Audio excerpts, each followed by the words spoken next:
He said, I ain't trying to hit.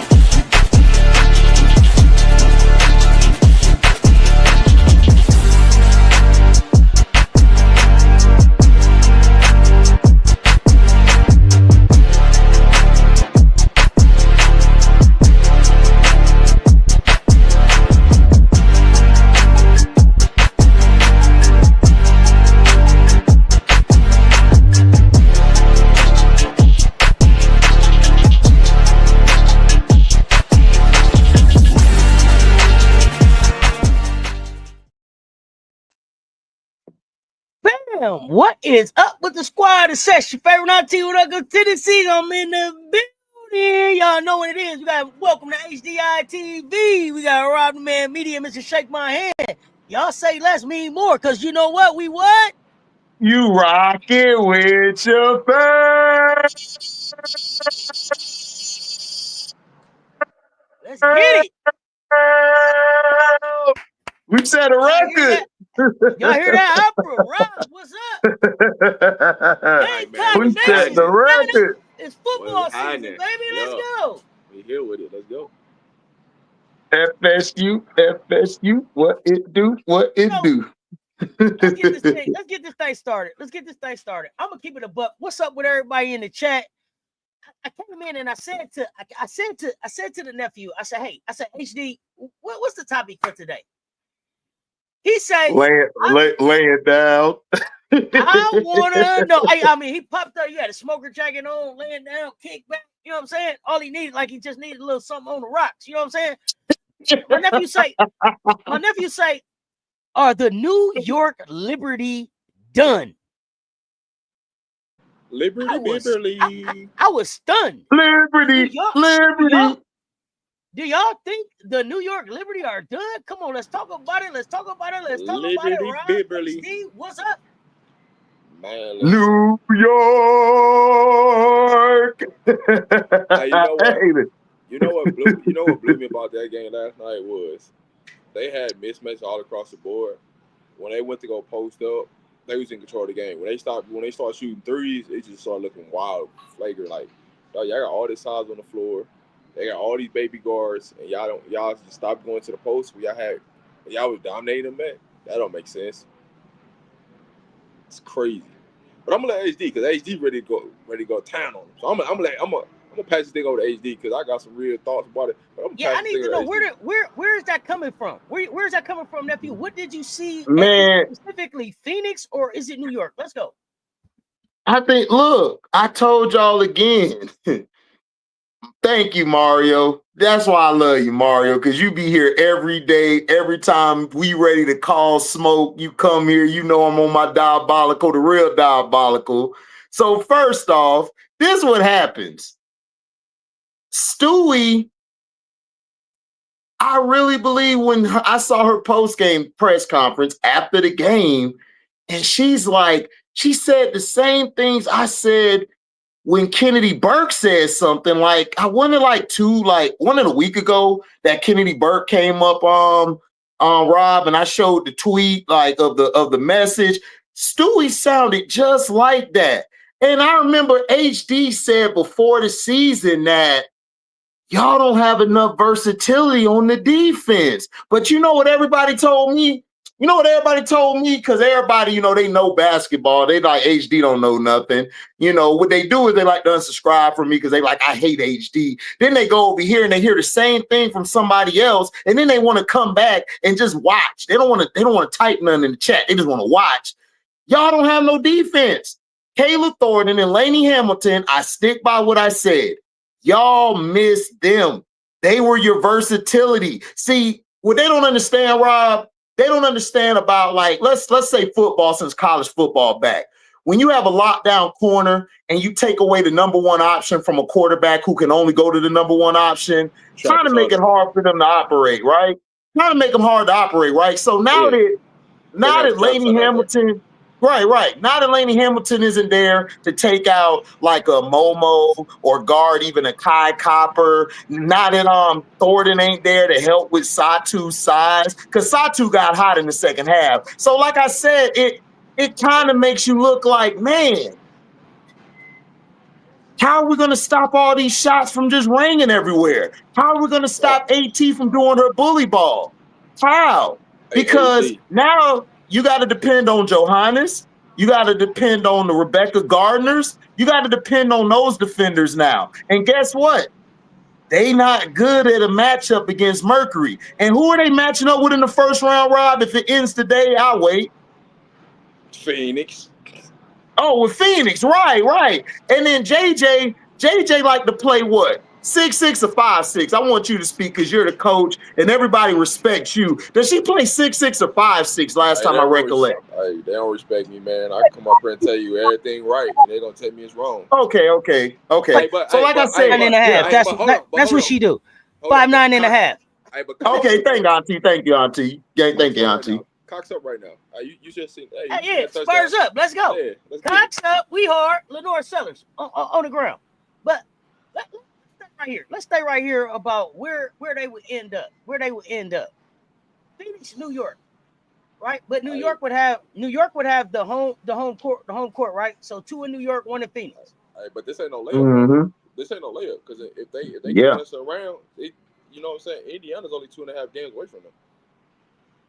Yeah. Seattle's only 2.5 games.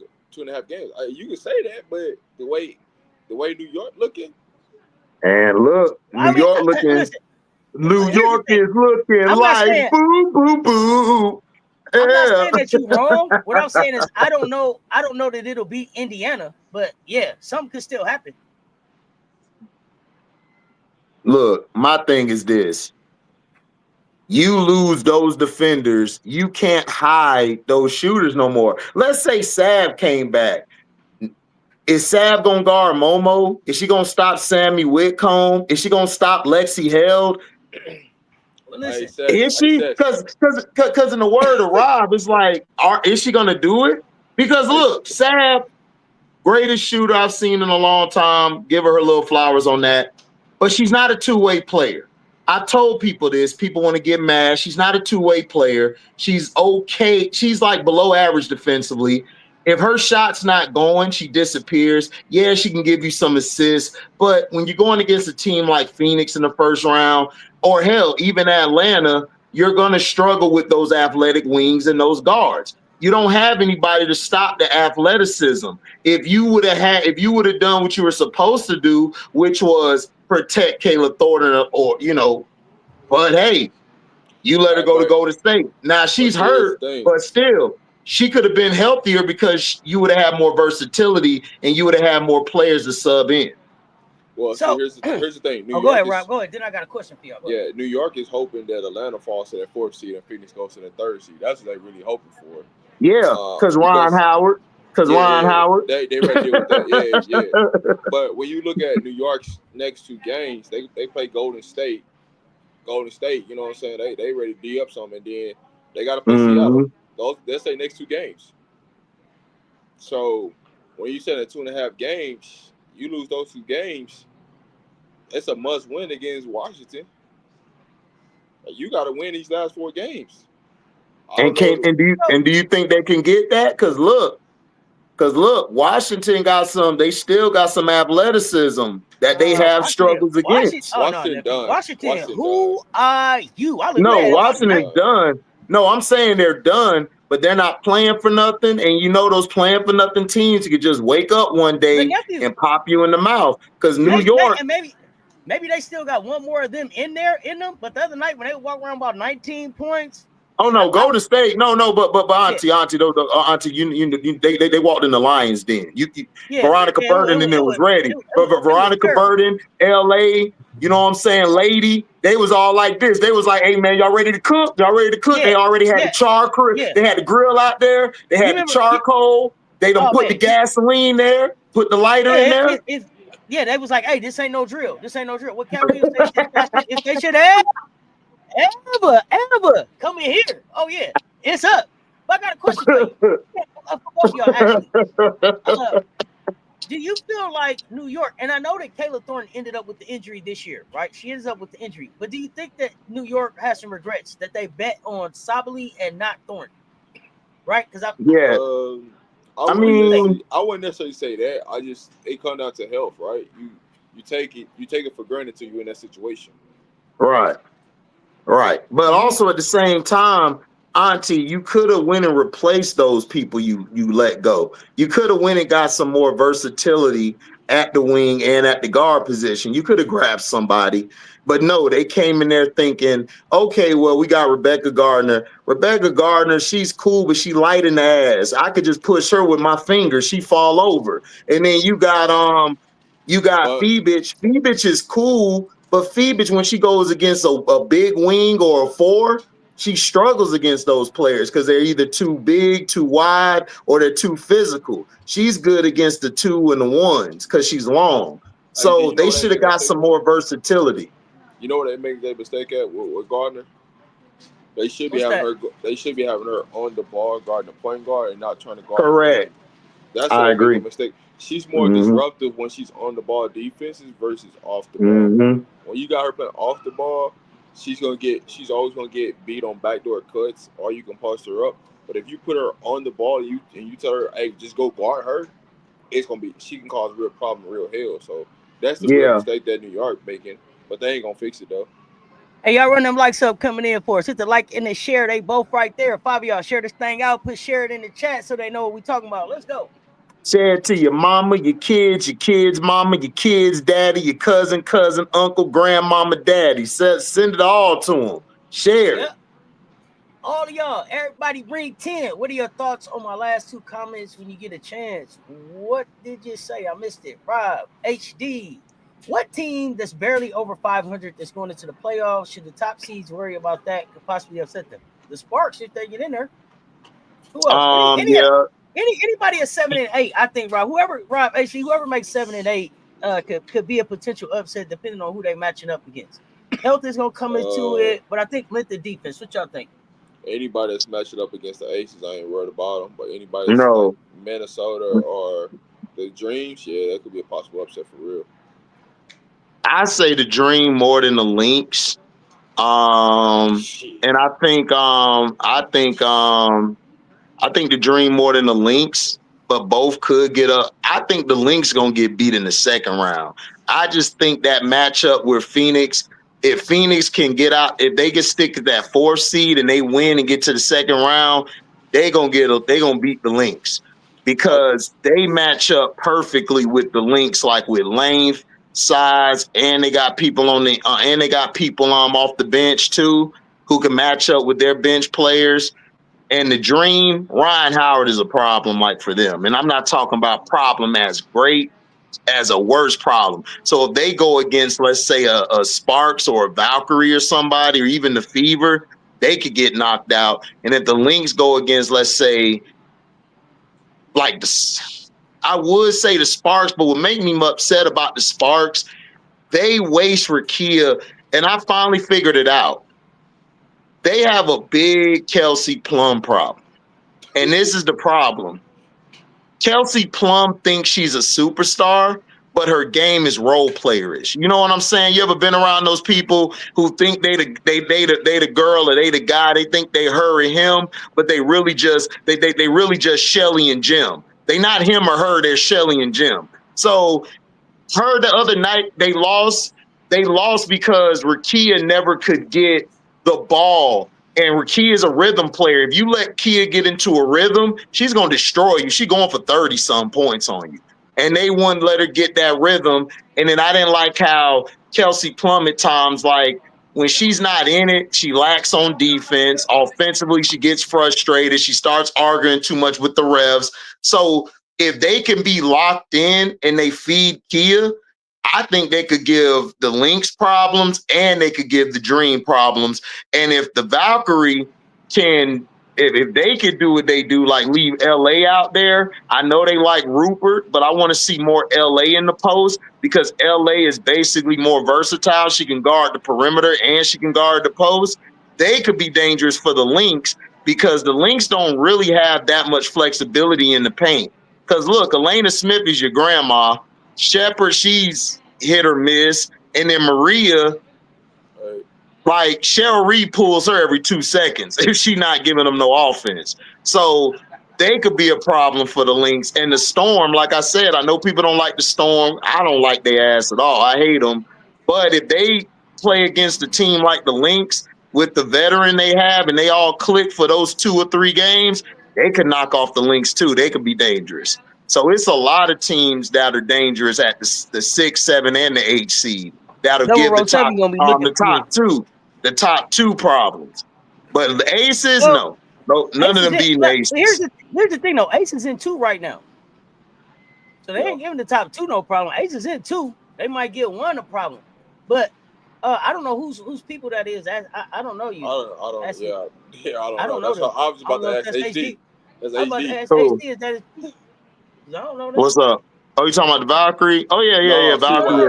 I ain't talking about the Valkyries. I'm talking about C-Wag. Whoever that is, keep telling me, please, can I come up? Ladies basketball, can I come up? Is that your peep? Nah, he on my channel. I never seen that before. Oh, okay. Well, yeah, I don't know them. All right. You thought what people was calling Elena decoy for what? Calling who decoy? Stop it. Nobody called Elena. Elena has never been in the decoy conversation. Over who? Stop that. No. Stop that right now. Yeah. We gotta stop. Like we gotta stop. Like my brother Prince say, we gotta stop. Y'all wild. A decoy for what? She ain't getting no decoy, not over no Asia. Asia is the decoy right don't now. Act like that. Sorry, y'all. Football's on. No, you good. You good. So, yeah, run them lights up. So, y'all tell me, who is your decoy? Have you decided on the decoy? Asia, oh, Mom. Wilson. Yeah, I got Asia. Before Asia, I had Thornton early in the year, but Thornton got hurt, and then Gabby fell off. Asia right now. So yeah, Asia got it. Who else is in the conversation? I guess I should say.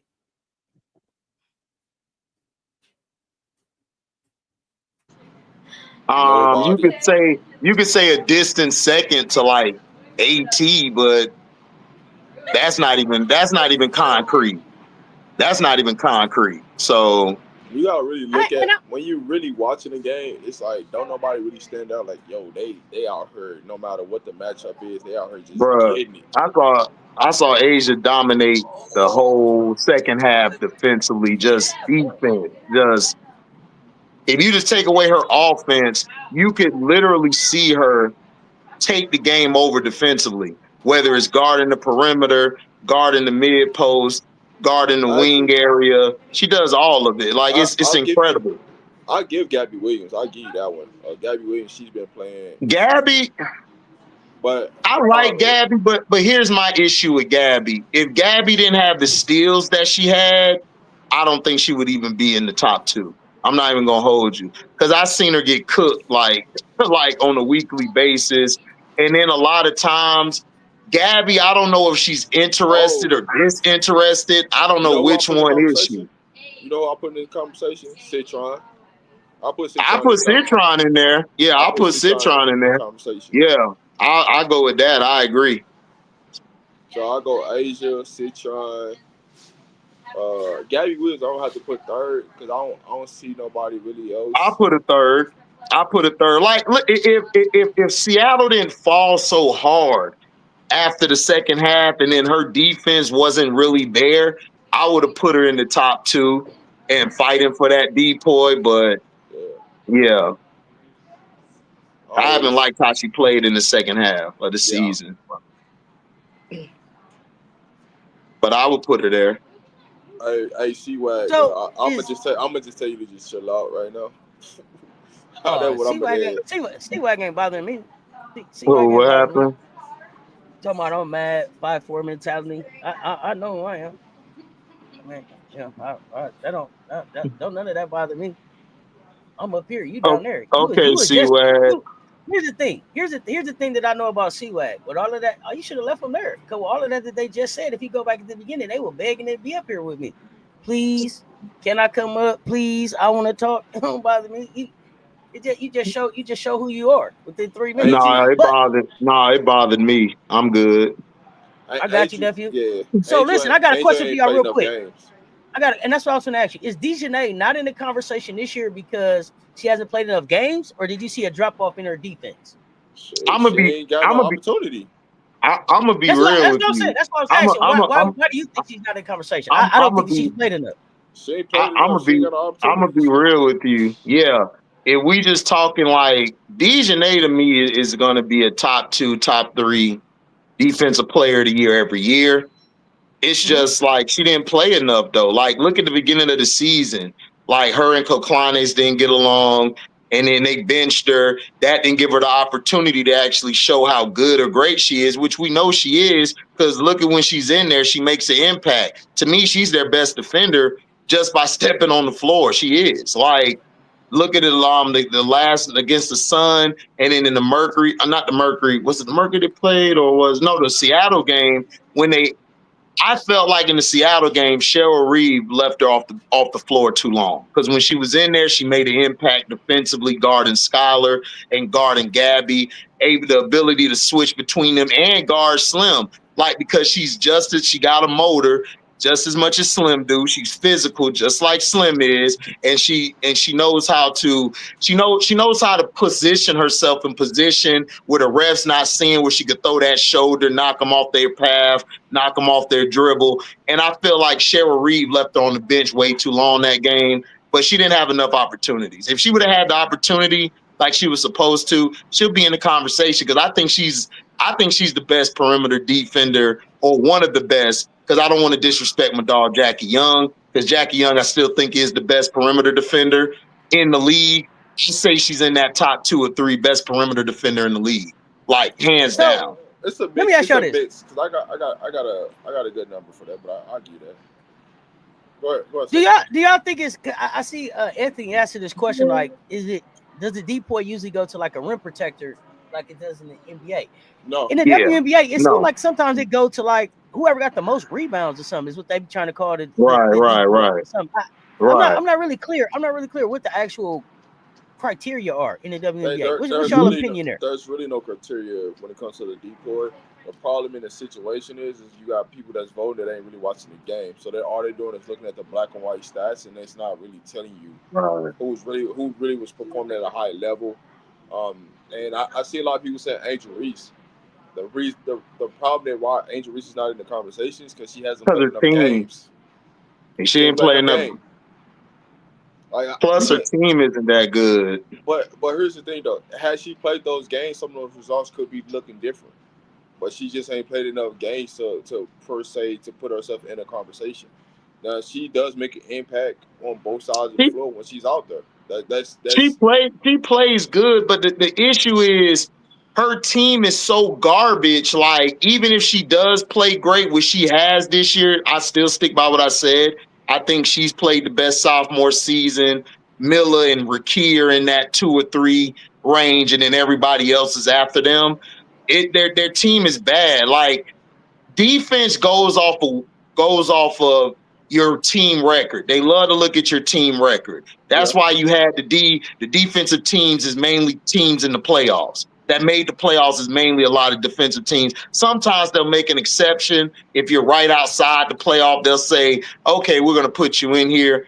But her team is like so garbage. It's like, even if she plays great, like, they still not going to win. The guard plays garbage. One of the things, though, you notice, though, was her impact of point differential, and things like that. Those things align, so it can win you, even though on a losing team, it can win you a defensive player of the year.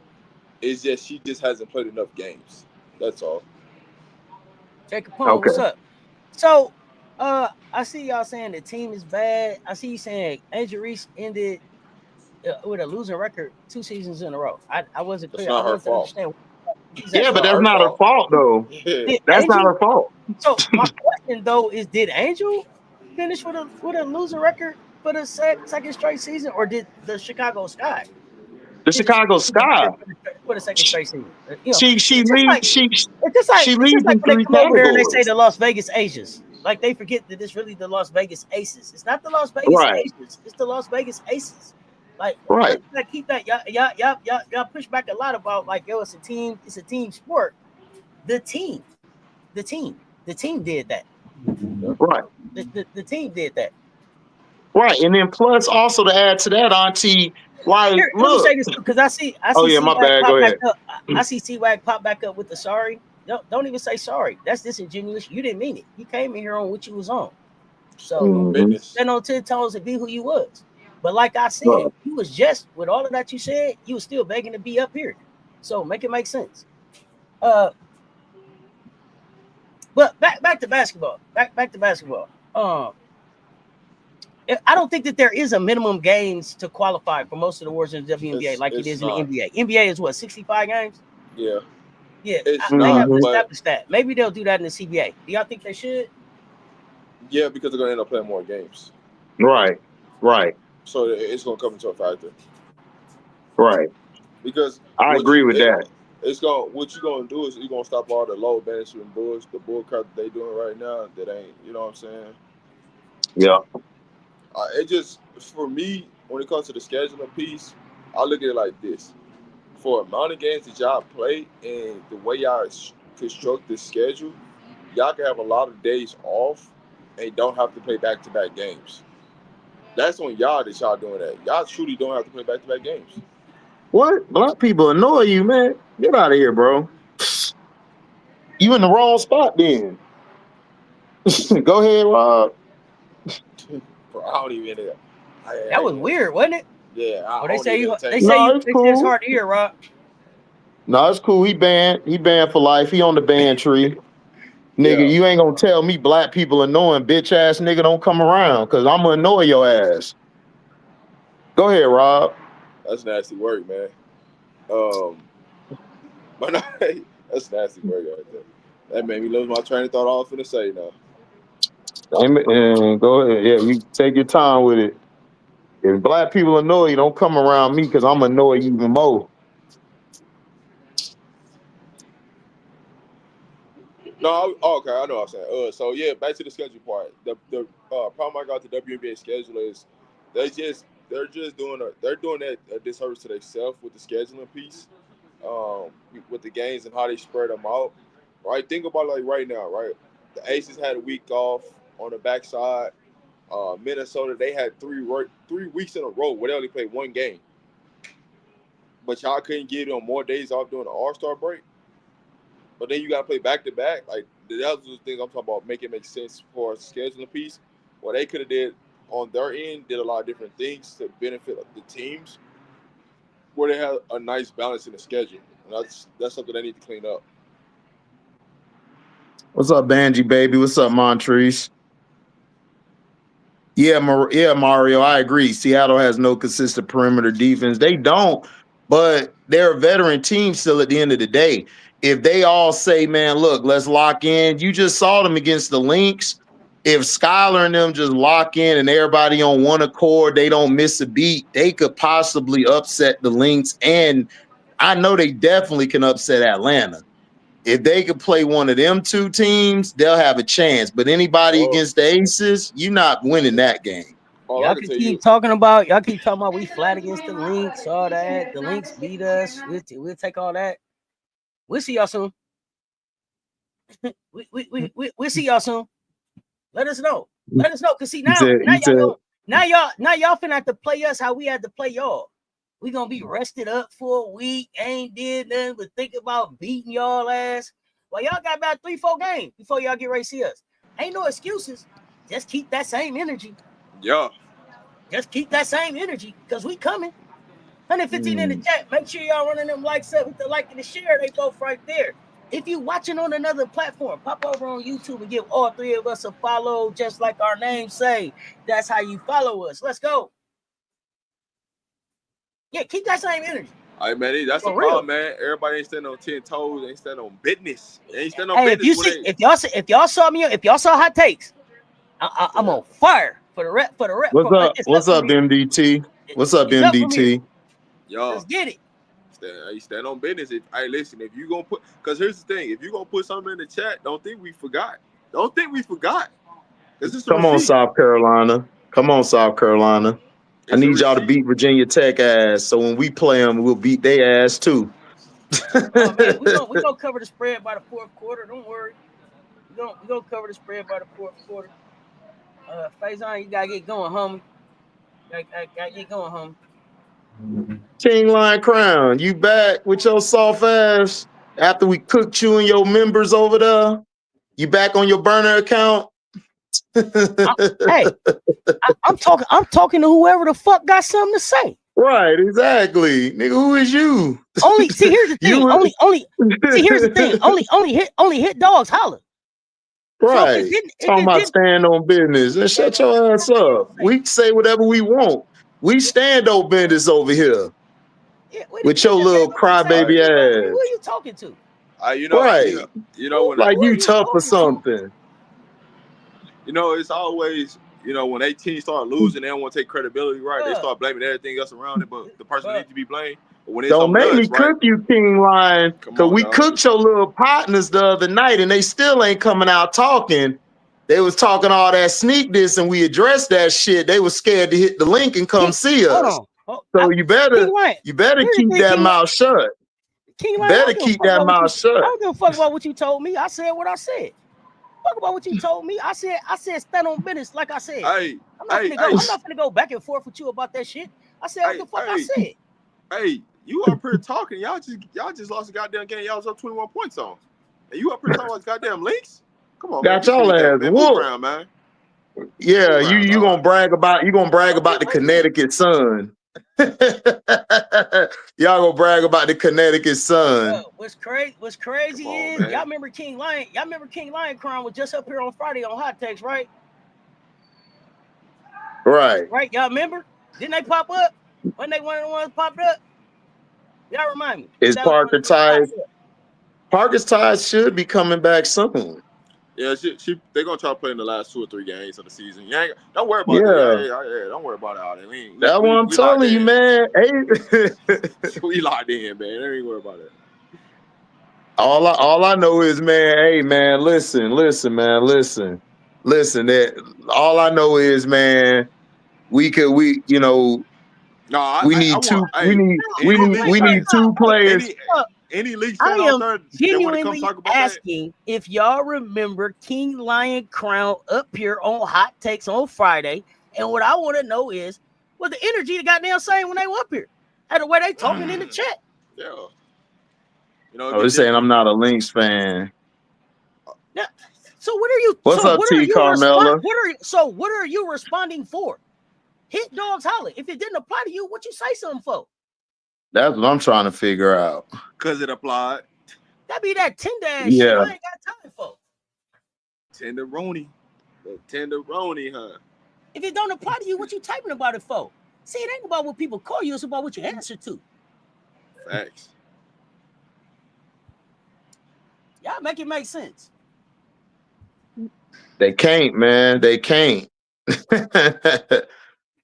Come on, man. Whoop these sorry ass Hokies. Y'all just like y'all name Hokies. Don't do that. Don't do Vitek like that. Don't do, but you ain't gotta do Vitek. Man, I'm talking shit. Nah, you don't understand, IT. They was rubbing it in. They was rubbing it in our face all last year. Y'all 2-14. Y'all suck. No, I want them to keep that same energy when we catch their ass at the end of the season, going to the playoff. We're gonna put a foot in their ass. That's what I want. I want the whole keys, man. The whole keys. Hey, who you gonna beef? Who you gonna beef with? Got you. Well, who you gonna beef with up here? Oh, I want to know. Ain't no beef. I got some beef. I'm from the grill. Yeah, man. Who you about to beef with up here? Who finna go back at you? Woo! Oh, man. That's a tender shit right there. Look, man. All I said is I got some beef on the grill. I'm in the fridge. I'm finna put on the grill. It's seasoned and everything. If y'all want to join that seasoning, y'all can be seasoned. Oh, you grilling today? Skewering. Gonna do some skewering. Skewering. We're skewering a few things today. We're gonna skewer a few things. We're gonna skewer a few things today. What happened to the Sparks against the Fever? Easy. Odyssey Sims went berserk. They lost.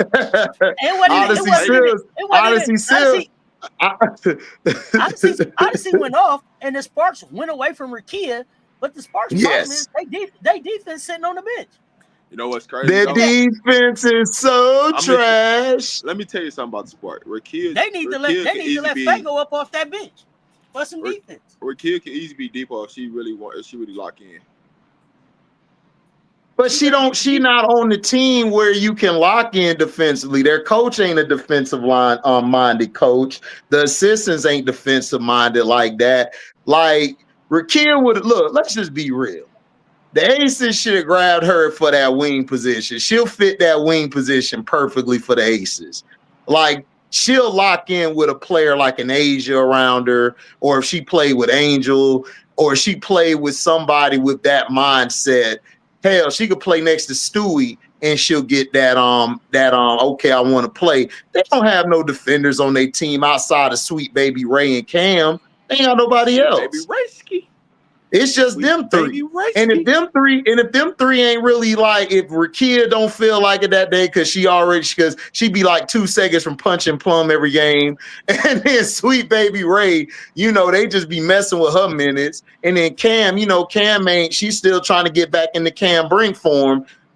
They ain't gonna play no defense. Everybody else on that whole team is cookable. All of them cookable. They got that lunchable defense. Sweet Baby Ray-ski. 4-3. Facts.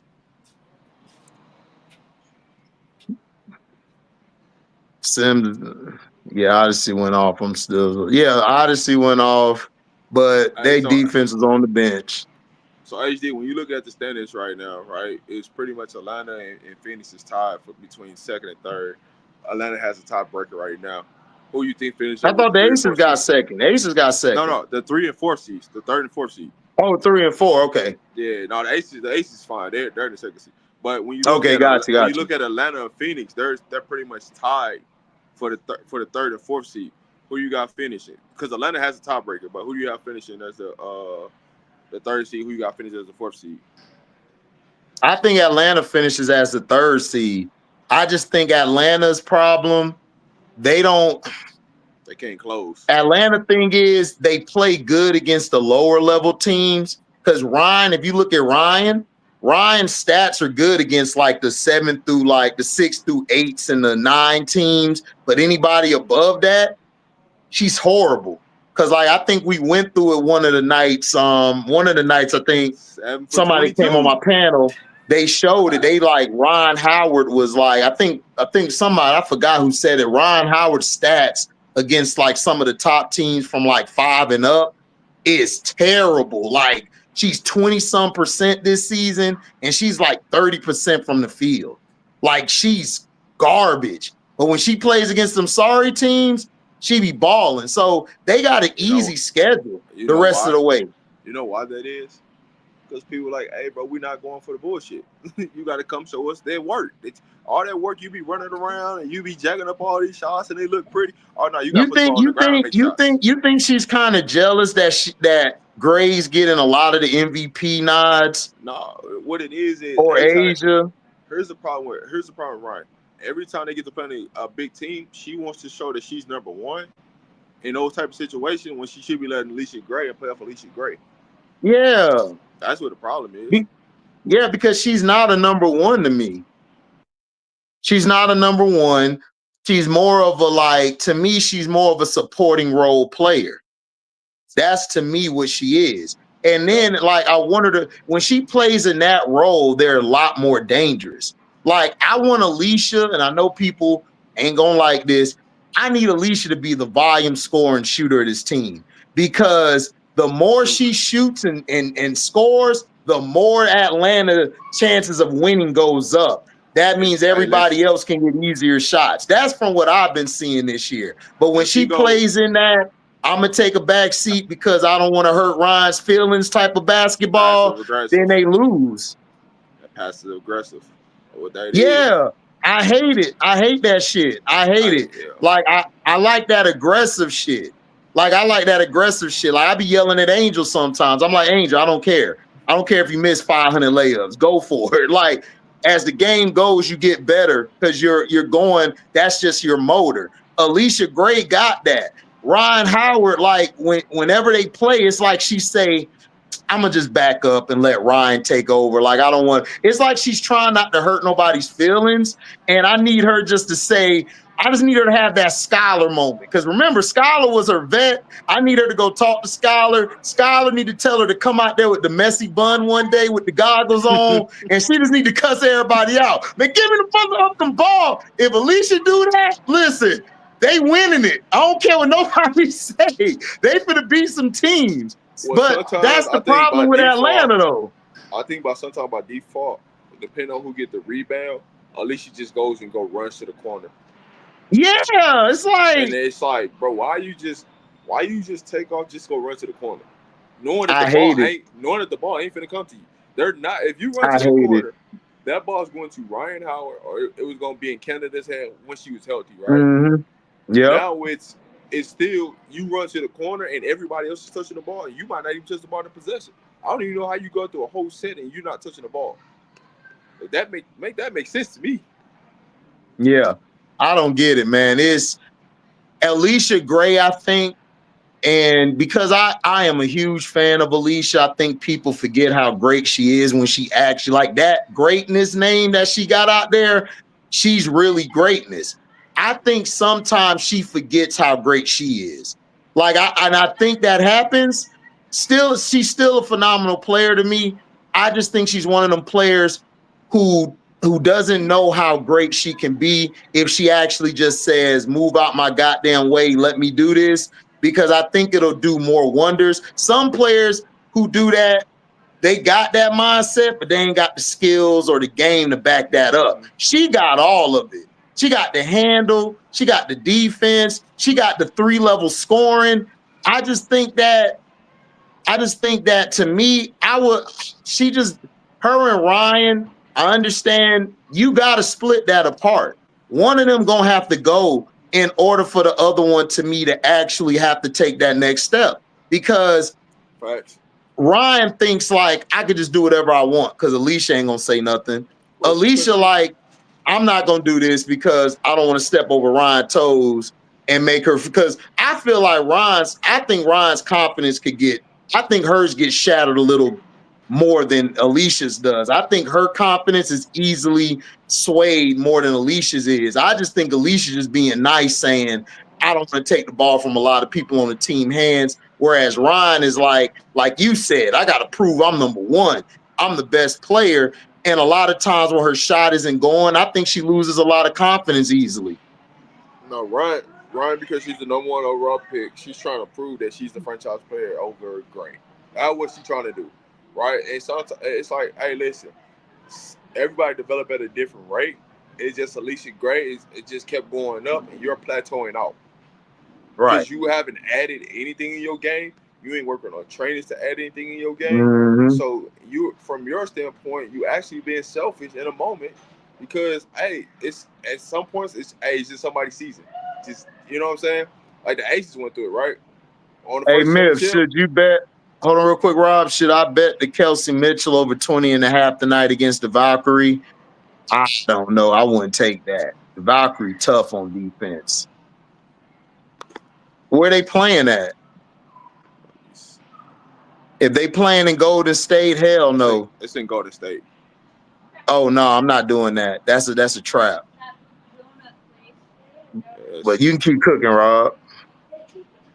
You were saying she was selfish. You were saying she was selfish, like and not doing what she's doing. Yeah. She's a selfish individual, but she's always been that way, right? She's never gonna let you. She's never gonna let you get the fame over her. She's been like that her whole career.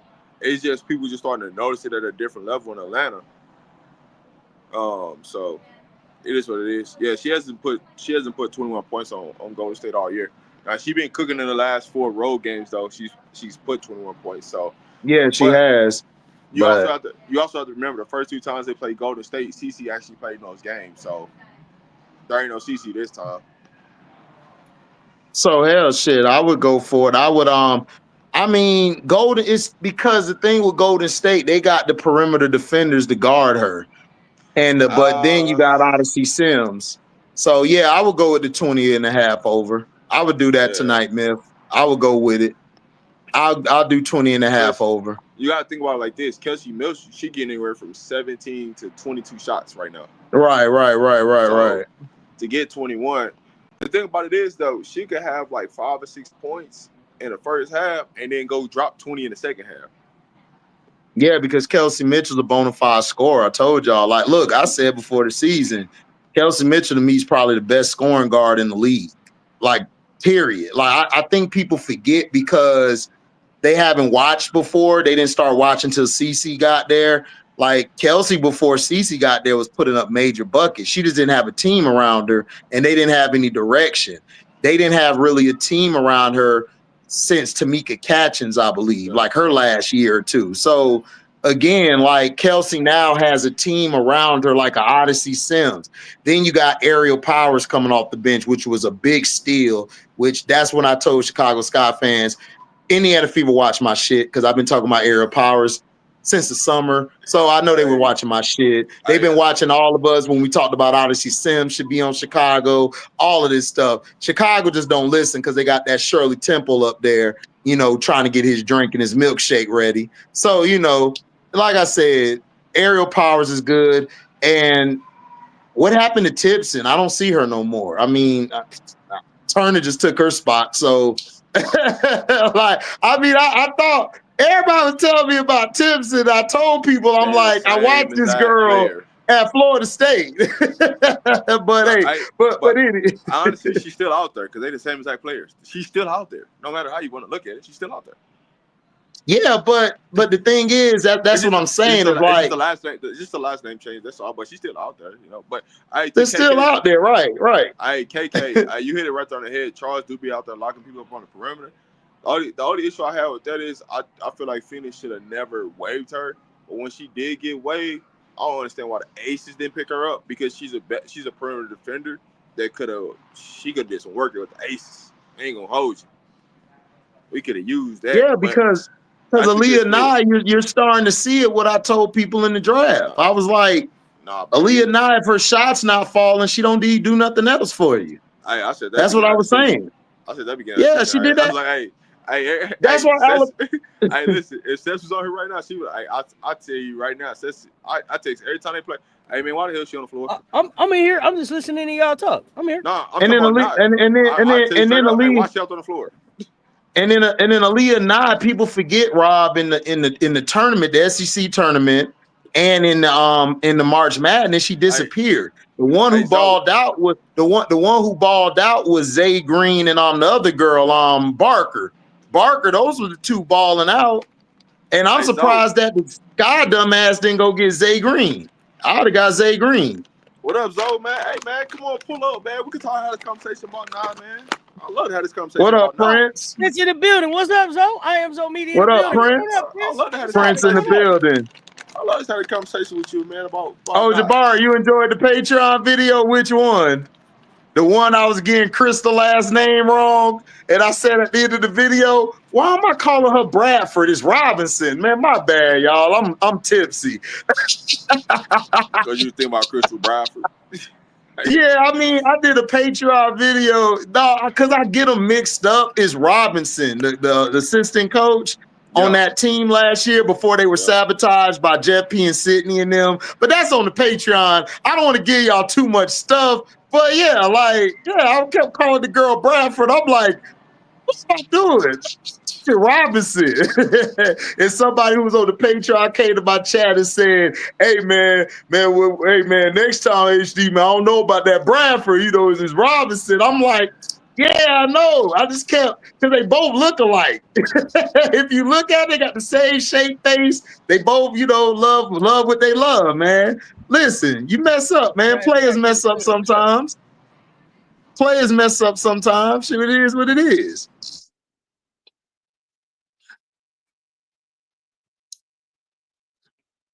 Auntie, you got the link? Mm-hmm. Yeah, you can put it in the private chat, so I can put it in my chat so Prince can try to hop up if you want to. Yeah. Well, you know what? I be forgetting that y'all can't see the shit like I be seeing the shit.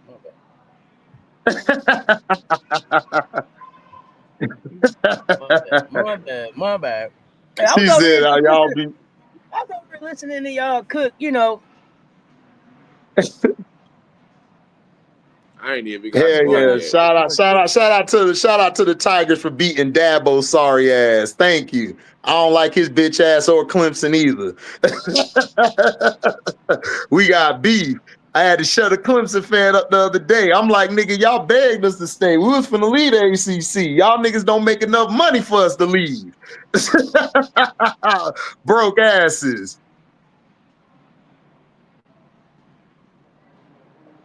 Hella Brizzo.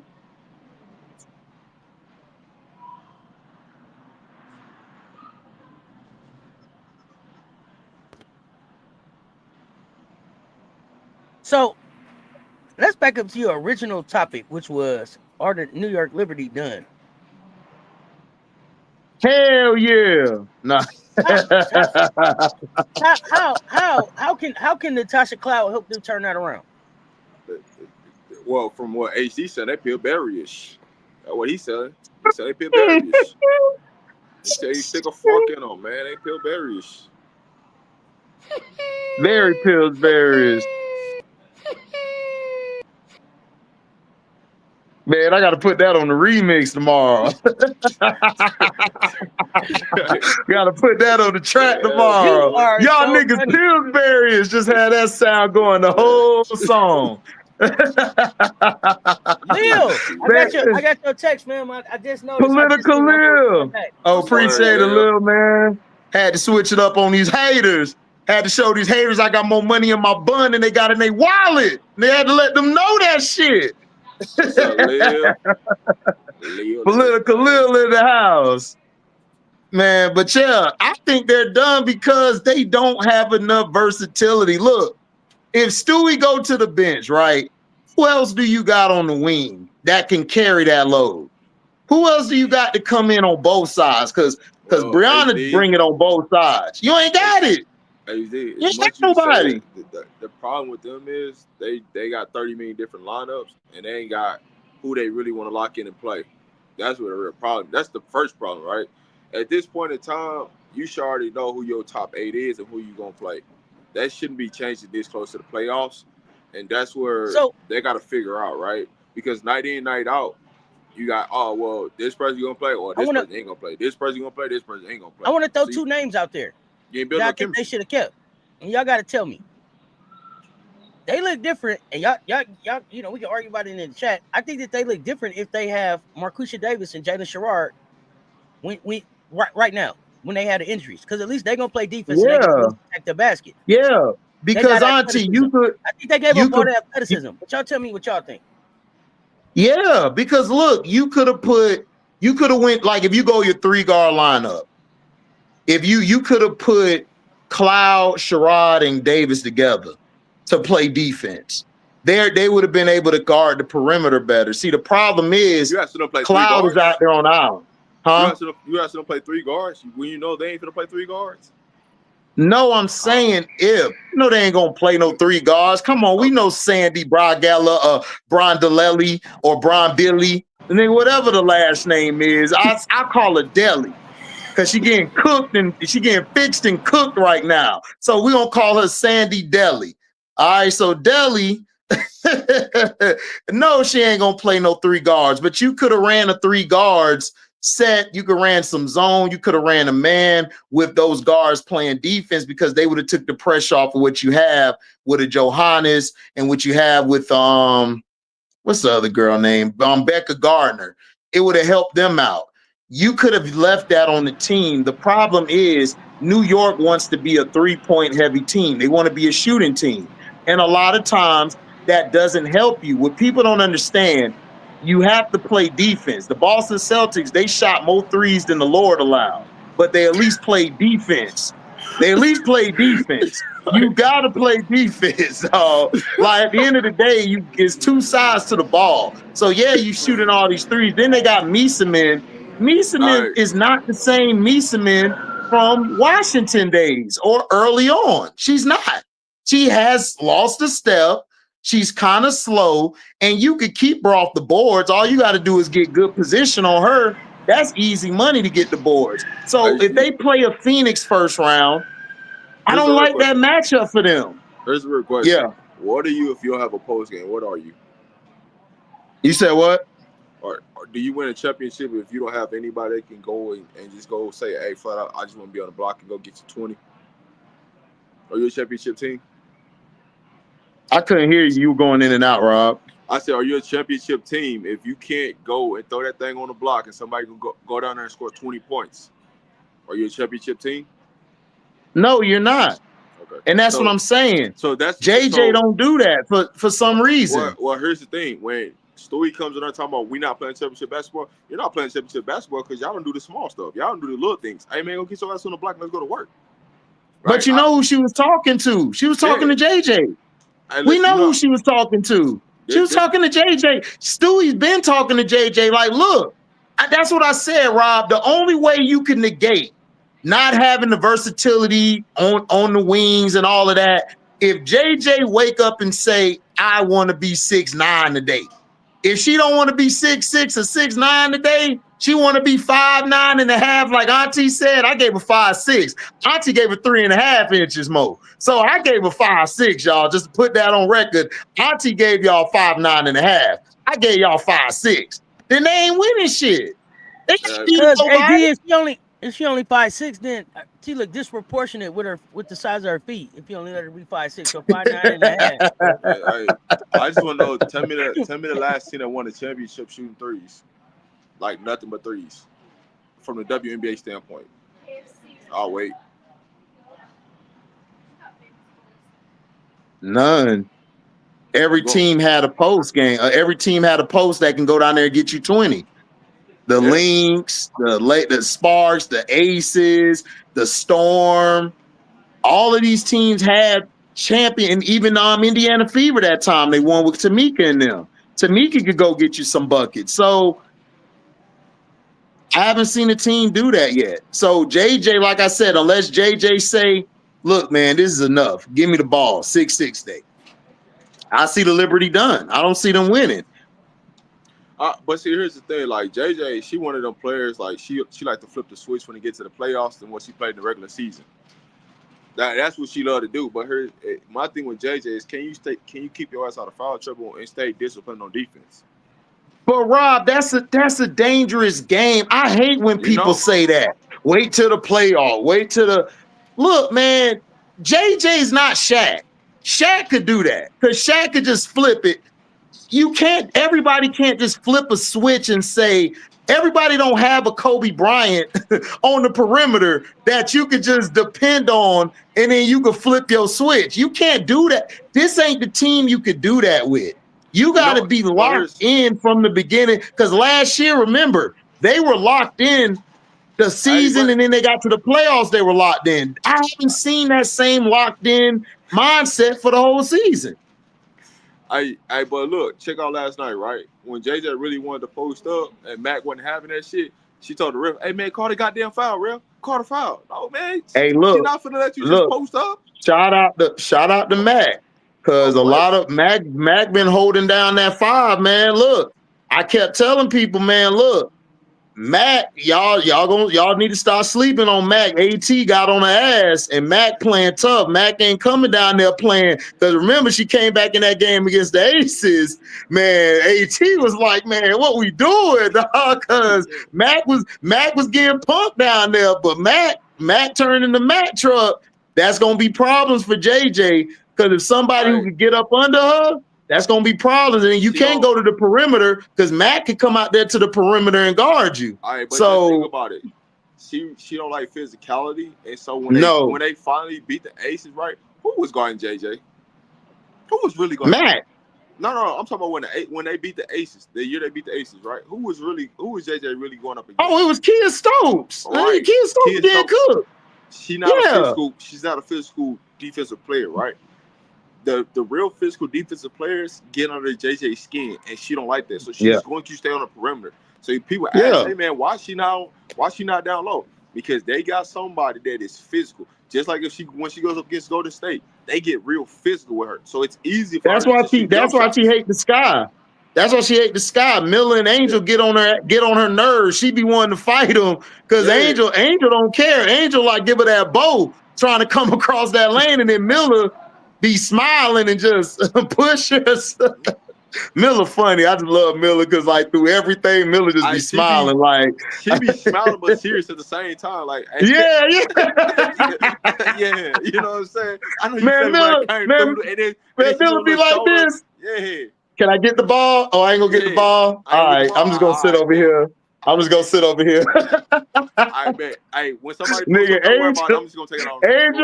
Angel. I can tell Angel an earth sign. She an earth sign like me because when we mad, that shit show. Man, she just said last night. She was like, "Y'all got it. Y'all got it. Go ahead. Y'all do it." Ball went off the hoop. She just said, "Y'all got it. Y'all good. Y'all need me. I'm good. Y'all need me. Do your thing, Uzum, aka Suzuki. Do your thing, Suzuki." She dropped 20 and 10 effortless. Bruh. This is the problem that I have with these trolls, Rob. I'm like, dude. World tour? Bruh. Oh, Drip on the world tour? Yeah. I see Drip down at the game. I see Drip down at the football Hey man, game. Lee Corso got to chill out, man. Lee Corso got to chill out. You can't pull up that big LSU Tiger hat with a Gamecock next to you, man. Drip was like, "What is this? Like what? What? I am offensive, homie." Like Lee Corso had it. They did the little froze picture. Don was like, the nerve of you. That's my out.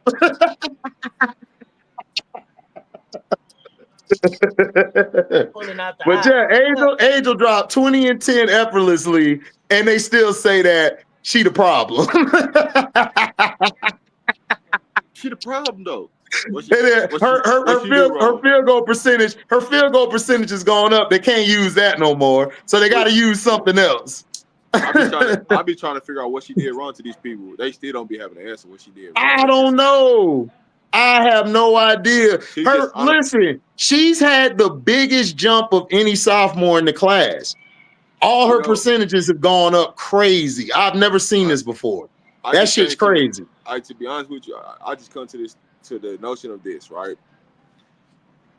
Is people more about you being a mad black woman or a mad black man, and they try to run with that. That's what it is now than anything else, because it ain't really nothing in her game that you can really complain about. Now it's just like she's always angry, she's always mad. I don't want my kids to see that. Like, no, you know why, right, Rob? You know why, right? You know why, right? They do this with Shador because they don't have any scandals going on in their life, so they got to create one. That's what they do with every black person. They always try to find something like, okay, you ain't got a scandal. Y'all are really nice in real life. So you know what we're going to say? We're just going to say you have an attitude. You're always angry. That's what they do. They spin that dumb shit. You never know what's going to happen on Say Less, Me More in the building. I am Social Media Prince. What's up? What's up, man? Hey, what's going on, Seth? Let me bless my feet first, man. Let me bless the host first. What's going on? What's going on? IT, one of the best in the business. What's going on?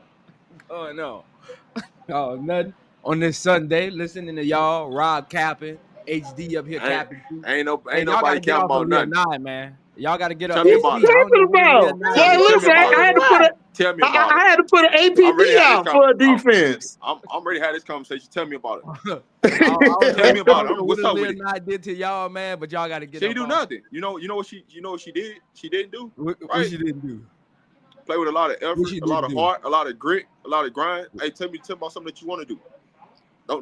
I know what you can shoot, but now, hey, what's up with it? Let's talk about it. But Rob, I want you to think about what you're saying though. Why are you judging her like that? Why am I judging like? Because what we did on the Aces. We need perimeter defense, right? So if you're not going to score, you're judging if you're not going to, listen. Listen. If you're not going to be aggressive on the offensive end and have production, then what are you on the floor for? So, again, Seth, when we do no, this ain't about sex. This is about me and you. Let's have a talk about me and you. No. I don't want to hear nothing about nobody else. When we do, I don't care about that breakdown. We talk about me and you. When we do breakdown, I always say, what do I always say? Teams are supposed to draft according to the player and how he's going to fit their system. That's why when I give my analysis, it comes from the standpoint of what that player is capable of, not what you should expect from them. That's two different things. I feel like you're judging her on the expectations that you want from what Becky should have drafted versus the player you actually got. You didn't. You get what I'm saying? Like you're judging her based off of the player you wanted Becky to draft versus the player Aaliyah Nye is. So at what point does Becky get blamed for not using her correctly? Well, here's the thing. I've been blaming her all year. Hold on. So if you ever, when they drafted her, when we did the draft show, I actually liked the pick. I don't think there was nothing wrong with the pick. I just don't think that the ability of what she's given on the floor on a night-in-night basis matches up and aligns with what we need from her. That's what I'm saying. And I put blame on Becky because I called on Becky throughout the season about it. But what do you need from her, though? What do you need from her?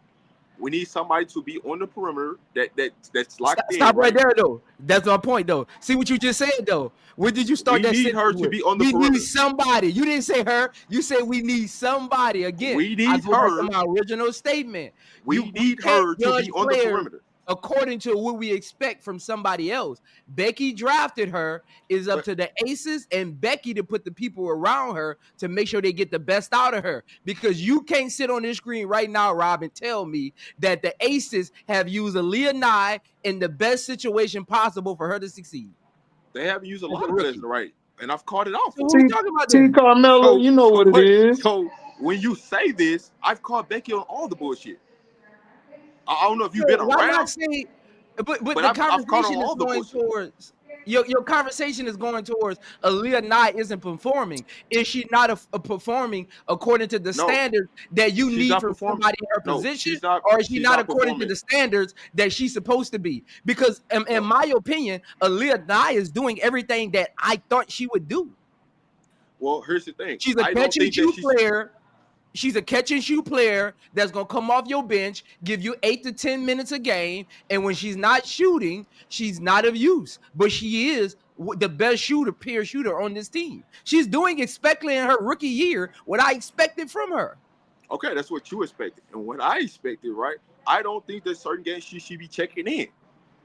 And you probably do. She gonna tell and Becky I probably no. don't. And so in my opinion, there's some games I don't think she should be checking on the floor. I get what you're saying, but Rob, what you want her to do? You want her to say, Becky, I'm not going in today because this is not my game. Rob said I'm not supposed to be on the floor. I know. That's not it. I said this is my opinion. I didn't say Becky's opinion. I didn't say Nye's opinion. I said this is my opinion. Coming from a coach's standpoint. Coming from a coach's lens. In certain situations, in certain games, I don't think she should be out there on the floor because she's not going to be able to allow her to play her game the way she needs to play to be efficient. That's what. But it sounds like, again, it sounds like you done with Aaliyah Nye. They should have drafted somebody else. That's what it sounds like. No, because from the get-go, that was a good draft pick. Who done with not? Said that we picked the wrong person. I said, now I would have loved to see Madison Scott be on the team, but I also agree with what we needed in that situation, shooting. Auntie, man, your game costs letting me down, Auntie. They letting me down. What we needed, right?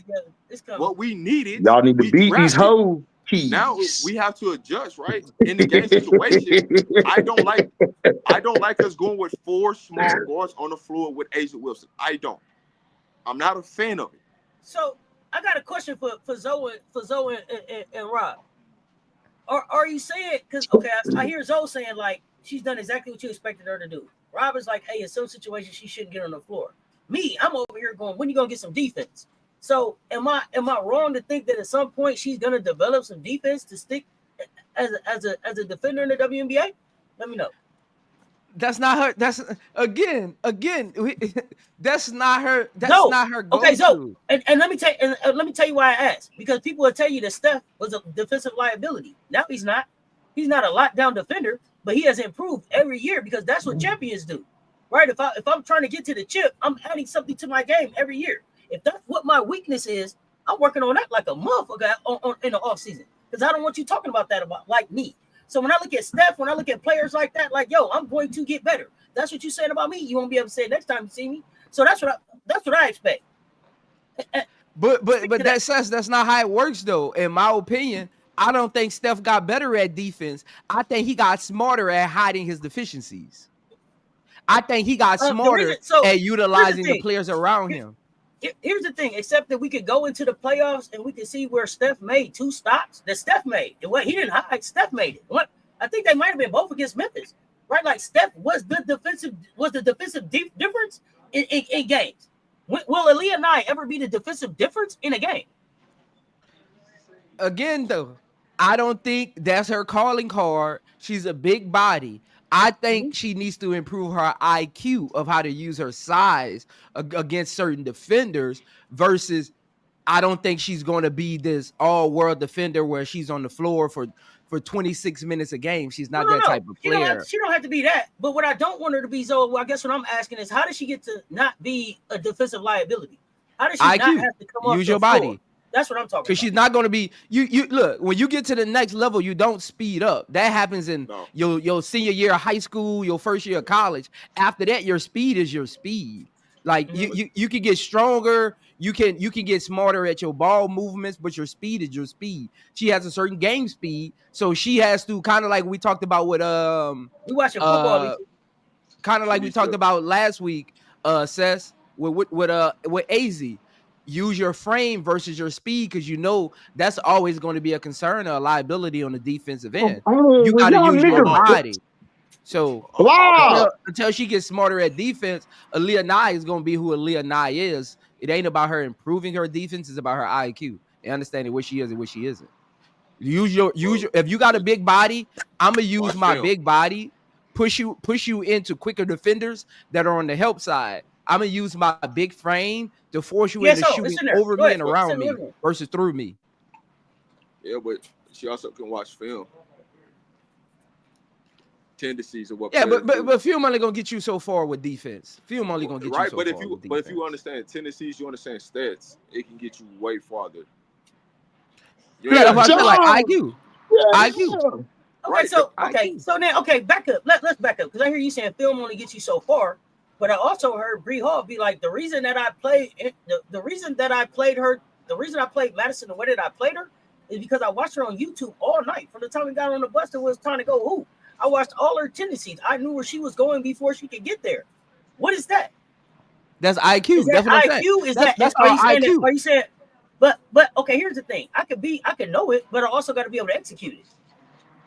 Again, so she's never going to cut a defender off. Can she execute it? It says she's never going to be able. She's not laterally quick enough. She's never going to be able to cut. She don't have to be that. Off. Sit down. It's all about IQ. I don't know where that happened. Go get it. Second and 33, they just let that happen, bro. Ain't no way. Yeah, they're the sorry ass Virginia. They're the sorry ass Hokies. They the Hokies. The film gonna help you realize.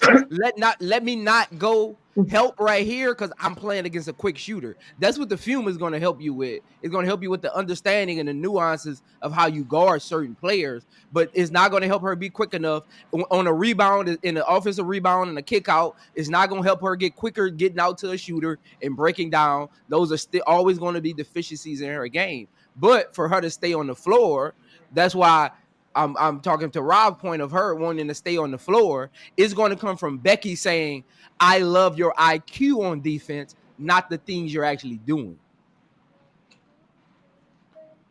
For me, if she's not making shots, there's no point in her being on the floor. And that's the statement I've been with all year long. From day one. Agree. But, Rob, you got to think about it. How often does Becky run sets for her to get shots, or is she just standing in the corner waiting on the double team and the kick out?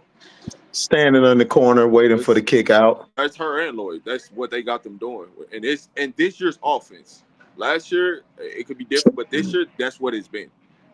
So she ain't really running offense for nobody, really. So you're not seeing the best of Aaliyah Nye. So that means you're not seeing the best of Aaliyah Nye. Yeah, we're not seeing the best of a lot of people because the offense is the way they're running the offense this year, right? They had more of a dribble drive offense last year. Today kind of went away from that because they don't have the guards, strong ball handlers to do certain things like that this year. So now you have to tweak it. It's what it is. She's got knocked down shots. And my argument with that is, though, Rob, it's about the minutes, though, Rob. Yeah, but if you're not being aggressive, if you're not being aggressive offensive wise, it don't matter how many minutes I put you out there. What's 4 or 5 more minutes gonna have if you're not being aggressive? But Rob, I would rather my rookie time out for. I would rather my rookie get valuable minutes, even though I'm not running plays for them, than sitting them on the bench because I feel like they shouldn't be in the game right now. That's not a fault of Aaliyah Nye. But that's how you lose games. What more productive if you're not being aggressive on the offensive side of the basketball, right? And that's what you out here on the floor for. If I play you additional 4 to 5 minutes, what am I bringing? What are you bringing? So you just telling me just go do cardio? Yeah, my college football team won. Fan bow, nigga. Yeah, they won. Now what? That's all I'm saying is now what? I'd rather, hey, we can pull you out and then let you come out. I can give you a couple pointers and bring you back in versus just leave you out there and we putting an extra 4 or 5 minutes out there and then I'm still getting nothing. I'm just getting empty minutes. Thanks for the $5 super chat, River, but Clark ain't coming back. What are you really learning from that? That's that because I'm thinking from a but I've never looked at a game and said Aaliyah Nye is costing us this win. I have. What game? Name the game. What game? Who we were playing? I have because I don't like when we go to the 4 small guard lineup, right? We go to Dana Evans, Aaliyah Nye, and we go with either Gray or Young with Lloyd on the floor. I don't like that lineup. That's when we have the most problems. But Rob, if you being honest with yourself, you don't like that lineup because Jewel Lloyd isn't giving you what she's supposed to give you, not because of Aaliyah Nye. No, if Jewel Lloyd performed better in that lineup, you wouldn't even be saying this right now. No, I said that from the get-go. You know why I said that? It's because defensively, we can't align with anybody. I'm a defensive-minded coach, right? So from a standpoint, hey, that's not going to help us clean up the glass. We can't but depend Rob, on you're a coach, to right, do Rob? everything. Rob, you're a coach, right? Come on, man. We got to make this make sense. Yes, you know this. So, Rob, you know how this goes, Rob. Sometimes you give up a little bit of defense for better offense. That lineup, that is an offensive lineup. That lineup is not supposed to stop anybody. That lineup is supposed to outscore you and run you off the floor in transition. Again, that's why you got Jewel Lloyd get the rebound, run in transition. You spread it out with the shooters, with whoever's in the sharp corner. You know this, Rob. Sometimes you give up a little bit of defense. Listen, and with that being said, right, have we been doing it? Have we been executing it? And if we ain't been executing, but that's on Jewel Lloyd, Rob. It's not on Jewel Lloyd. You can't blame it on Jewel Rob, Lloyd. that lineup is on Jewel Lloyd not performing, Rob. Come on, Rob. That lineup is on Jewel Lloyd not performing. That again, you're blaming Aaliyah Nye for the lineup that Jewel Lloyd shouldn't be in. For a lineup that Jewel Lloyd shouldn't be in? Jewel Lloyd, because she's not. See, that is supposed to be there. That is supposed to be their secondary, punch him in the mouth, transition, quick shot offense. Jewel Lloyd isn't giving them enough in her star power role with that unit. Jewel Lloyd is supposed to carry that unit, and they play off of her. So now you're looking at Aaliyah Nye not hitting shots because Jewel Lloyd isn't giving you the punch. So now you notice all the other wrong pieces around her. That's what's going on, Rob. That's literally what's going on. Put it back in the check. I like it like that. So, Zo, check this out, right? You said it's a transition lineup. If we can't get the transition, then what are we talking about? That's been the problem. We getting scored on, and we can't get in transition. Rob, they are in transition. Rob, I've never looked at that lineup and said they're not moving the ball. Like, that lineup is in transition. They're just not getting the best shot. So, again, when you're not getting the best shot Rob, you know, as a coach, you can have the perfect lineup you just went through at practice, right? But if that unit that you thought was gonna be good because they was looking good at practice, you put them in the game, they not getting the best shots. What you're gonna do, even though that unit is talented, you're gonna start looking at your bench. You go get you go get her. She not playing defense because we not hitting shots. You go get her. You start making adjustments off of the lineup. Correct. Becky doesn't do that. From that standpoint, that's what I'm saying. So you lead them out high and dry, and you're telling me go play them more minutes. For what? I'm going to make adjustments. That's what I do. I'm going to make adjustments on the fly. That's what I'm great at any team I've had. I'm going to make adjustments on the fly. I'm not going to sit there and be like, because listen, if you go 0 for 10, that's on me for allowing you to go 0 for 10 and not making adjustments. So from the production standpoint of the side of it, if I'm not getting production out of that lineup, I'm not going to continue to keep playing that lineup. It makes no sense. We already getting beat. We getting beat off the dribble. Man, we allowed them to lose the ball. We're putting so much pressure on our defense, and we're not getting a transition. I'm not saying that the ball not but Rob, that lineup isn't about Aaliyah Nye though. I think Aaliyah Nye should be getting minutes. She should be your sharpshooter. Becky should run plays for her. Because you don't like Lloyd, right? So that's, no. I like Lloyd coming off the bench. Again, that lineup doesn't have anything to do with Aaliyah Nye and her production. Aaliyah Nye is a sharpshooter. You never looked at Kyle Carver on the Atlanta Hawks and said, man, Kyle Carver need to start putting the ball on the ground. Kyle Carver need to play better defense. No, you didn't notice it because when he was in the game with the shock troops, they actually ran sets for him, and then they would actually put pieces around him that when he wasn't able to guard certain players, he would feed them to other players. Becky doesn't have that with that lineup if Jewel Lloyd isn't giving production on the offensive end. Because now you're not trading buckets. That offense right there that you're talking about, what she's trying to do is she's just trying to trade buckets to get her star players a little PT on the bench. You're not talking to an idiot. I know what I know the purpose of what she's trying to do. Damn. 10-5. But if the production is not consistent, man, game cost y'all tripping. Step up. That's all I'm saying. We need them to lose today. So, do y'all think that Aaliyah Nye was who they should have kept out of the rookies that they had there? Yeah, absolutely. Yeah, I would keep Aaliyah Nye. I was just saying that, like, if her defense ain't on, like, you know, she's not gonna. If she can't hit that shot.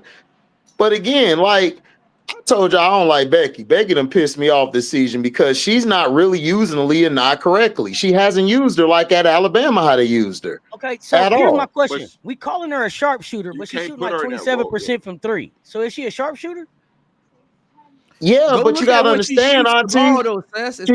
She can shoot the ball. The problem is she's not shooting in her comfortable spots. Like if you watch her at Alabama, like we all did. When she was on because she was getting to her spots. Becky's not putting her there. Becky's putting her in that damn corner like she loved to do and just sit there. If you can sing, you can sing. If you can shoot, you can shoot. If you can only sing in the bathroom, you ain't no goddamn singer. But nobody can do the opera though. But can't do the opera. It's context though, Seth. She gotta learn again. She's a rookie. She gonna have to learn how to only take 3 shots a game. She don't know how to do that yet. She came from a program like HD said, where they had her being their Klay Thompson. She was Alabama's Klay Thompson. You go to a system where you got to stand in the corner and be Pajinski sometimes. She don't know how to do that yet. Your mindset, your abilities got to transition to just being a stand and catch shooter. It's all about rhythm. You know as well as I know, she can get 7-8 shots a game on the Aces. Easy. She can with the players with that unit, and she's playing with the starters. She can get 8 shots easily. Does all 8 shots have to be threes? They don't. All 8 shots don't have to be threes. But if Becky is just telling you go stand, if you watch Aaliyah Nye play, like she never rim runs. She's never backdoor cutting. There's no screens, nothing says. She's a shooter. Like you can tell, like Becky don't want her in the paint. You can tell Becky don't got plays where she's cutting downhill, utilizing her ability to shoot, making defenders second guess. See, and to that point, Becky's telling everybody, "Hey, don't do this, don't do that," instead of just letting them play basketball. So that's messing up a lot of this.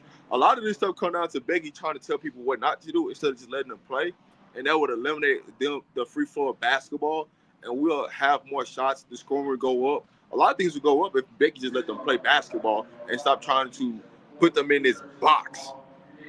Yeah. And like, don't do this. And that's not, no, let them play basketball. For instance, y'all Rob, know Becky's a control freak.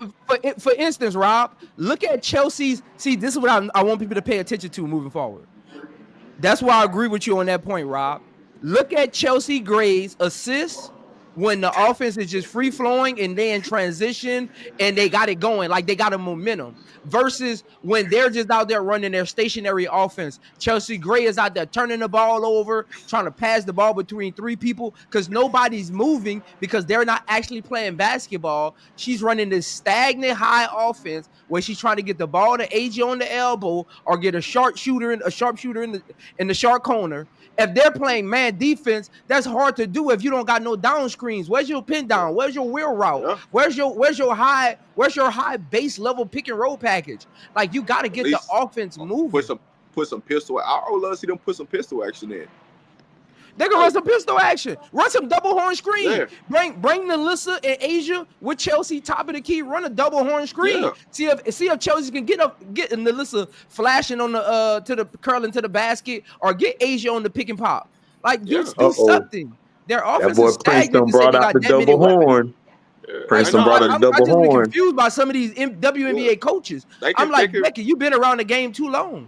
Yeah, they can really legit run some pistol action and run a flush screen off the screen to get wide open threes. Like, it's so much they can do with the Aces with the roster she got that they just not utilizing. But my theory, South Carolina, y'all better win. I've told everybody this all year. If Chelsea Gray gets assists, the Aces they win. Gonna break out their whistles and they little drawing boards and shit. They little dry erase markers. They ain't talking about though. They gonna have their dry erase markers out. They gonna design the offense and shit. You see them? Yep. I was wondering if you were paying attention. Yeah. They went. Yeah. He brought out the double horns. Rob's eyes lit up. You know I told you, Prince brought out the double horn. I said, it's over now. It's over. We about to get the clipboards out. I don't got my clipboard with me. I'm traveling. But if I did, I would have film projector. Hey, look. You saw me, Auntie. I just sat back and said, double horns coming out. Here we go. If I had my clipboard with me right now, I would have drew it up for you right now. Hey, yo, Prince. Hey, yo, you gonna see Prince come on camera. The background gonna be the whole basketball court and plays is drawn up. You done. Got a whiteboard back there. Why you got a whiteboard back there? Man, y'all wild, man. He gonna be like this. Y'all don't know nothing. Look, this is what it need to be. It's over with. You done. Just by throw the white flag. Well, here's the thing, though. What is it? The telestrator? Is that what Madden had? The telestrator? We're gonna get y'all the telestrator. Yeah. Here's the thing, though. Me and Zoe think alike a lot about a lot of shit. Is just certain players we disagree about. But when it comes to like, hey, what offense people should run defensively and shit like that, we think on the same level. So it's like, your preference of player. That's really what it comes down to. Your preference of player. Don't bring up Daisy Kelly because Chicago sucks. Certain players should be used. Yeah. It really comes down to that. I just think certain players are getting blamed for not being put in situations and giving time to grow to certain new roles. Like, you can't come from college taking 20 shots a game, going down to 5 a game and expect them to give you the same production. Like, that's not how that works. Or even expect them to have the same kind of impact. That's not how that works, because you can take 5 shots and make 1, but you can take 20. You can take 20 and make 12 and they look a little better, right? Yep. You know what I'm saying? So that's the same thing going to Aaliyah Nye. You take 5 shots and make 1. That look worse than in college. You taking 15, 20 shots a game, and you in rhythm now, because you can go from 1 and 5 to 11 and 20 easily, real quick. You know what I'm saying? With the Aces, sometimes it's hard to get into a rhythm, because once Asia get going, shit, you might not see that mud the whole time you out there. Yeah. So it's things vary, right? That's what I need Aaliyah Gray to do. I need her to go 17 for 28, 19 for like 30. She get on my nerves. Aaliyah Gray. At least she got to work too hard on the other side of the ball. And if you take all them shots, she got to defend. Hey, listen. Hey, Listen, look, listen. Hey, Alicia. Yeah, I said she got to work too hard. Ryan ain't playing a whole lot of defense. See, here's the thing. I saw Aaliyah out there. The other night. Ryan looked like a real superstar. Aaliyah looked like she had took two groups back up and down on the Underground Railroad during the game. And I don't like Ryan either. I don't like Ryan. Ryan pissed me off. Ron about to make me come talk to her, man. She be selling. Towns about to get the final. Let me know, bro. Let me know if Towns hit that final. Who he said what? Towns is 6 points away from the final. Let's go. Here's my thing with Ryan Howard. She needs to go into the all season and fire whoever her trainer is and get a new trainer. Right? There's Ryan Howard needs to move to the Mars. But listen, there's no reason for her game not to elevate as long as she's been in the league and something's been added to her game. I think if you could get Ryan Howard to understand to get to the mid post and catch the ball there, she could be a lot dangerous and more effective in the game and get to the free throw line more. But I don't think she's willing to do that because she wants to be a catch and shoot shooter. She wants to try to make herself into, hey, I can get off the bounce and go get it. And it's like you've never been that type of player all your life. Like why? Lisa look tired as hell, Lisa Pugh. Why do that? She had been up and down the Underground Railroad. Yes, come on. Good job. Yeah, throw his ass on the floor. Yeah, let's go. And you ain't finna do shit. Sorry ass Virginia Tech. Bum asses. Good. Throw him on his head. Baby? Hate Virginia Tech. Sorry, y'all. Goodness gracious. But again, with Ryan Howard, I don't think she needs to fire her trainer. I think she needs to get with somebody else too because her game. She does have a nice game. What you're saying, Rob, is that's more again IQ. You got to be able to utilize your game at certain areas of the floor. That's IQ. Like keep your trainer because she got a beautiful shot. She got a nice handle. She got a nice grasp of like feel for the game as far as like how to score when she wants to actually shoot the ball. It's all about timing. Like she got to get somebody better in the personnel department to help her with just her IQ. Sound like she don't understand the flow of the game. Yeah, she doesn't understand the flow of the game. When is it your turn and when is it somebody else's turn? How do you make this thing work? What are we doing right now? Yeah, that's not your trainer though, Seth. Like that's your trainer. That's not really their job. Like none of my trainers, even when I was overseas, like none of my that's not their job. They don't even talk to my coaches. Like that's not their job. No. Their job is to get a sheet of paper, what you need to work on, and they come up with all these drill and nuances and situational times for you to work on these things. That's film coordinators. I'm not saying it's the trainer's job to say, hey, this is where you're gonna get your shot from, because you don't know. It's a new coach. You don't know what she's gonna get her shot from, what his plan was for her. Right, I'm saying for the training because I feel like your game should be at a whole nother level than what it is right now. Because from when you came in to right now, it still looks the same to me. I don't think Rob, what you don't like about her game? Because everything I hear you saying is IQ and feel for the game. Like like as far as like just her actual game, what don't you like? What do you feel she got to get better at? Ball handling. You don't think Ryan Howard at her size? Again, you got to remember she's 6'2". Mm-hmm. So the traction for the ball hitting the floor is a little longer than watching Jordan Canada or Alicia Gray dribble it. Yeah, I'm not comparing it to those. I'm just saying I just want to see her the fluidness of it, right? And so her shooting coach could be whoever that is. You can stay, get another trainer that walk on ball handling. Like that's. You got trainers that specialize in certain situations, right? And it's good to have 2 or 3 trainers that gives you a little bit of everything. You're not gonna have one trainer that's I just think her game's superior, Rob. I just think she needs to get with a video coordinator and really break down her getting a feel for the game and understanding the nuances of when and not, when to assist, when to pass, when to defer, like things like that. Like that's what she struggles with. She struggles with She struggles with the understanding of how to play winning basketball. I don't think it's really her game. I just don't think she has a great feel. Man, we know winning. It ain't her game. You ain't see it the other night. It ain't her game. Because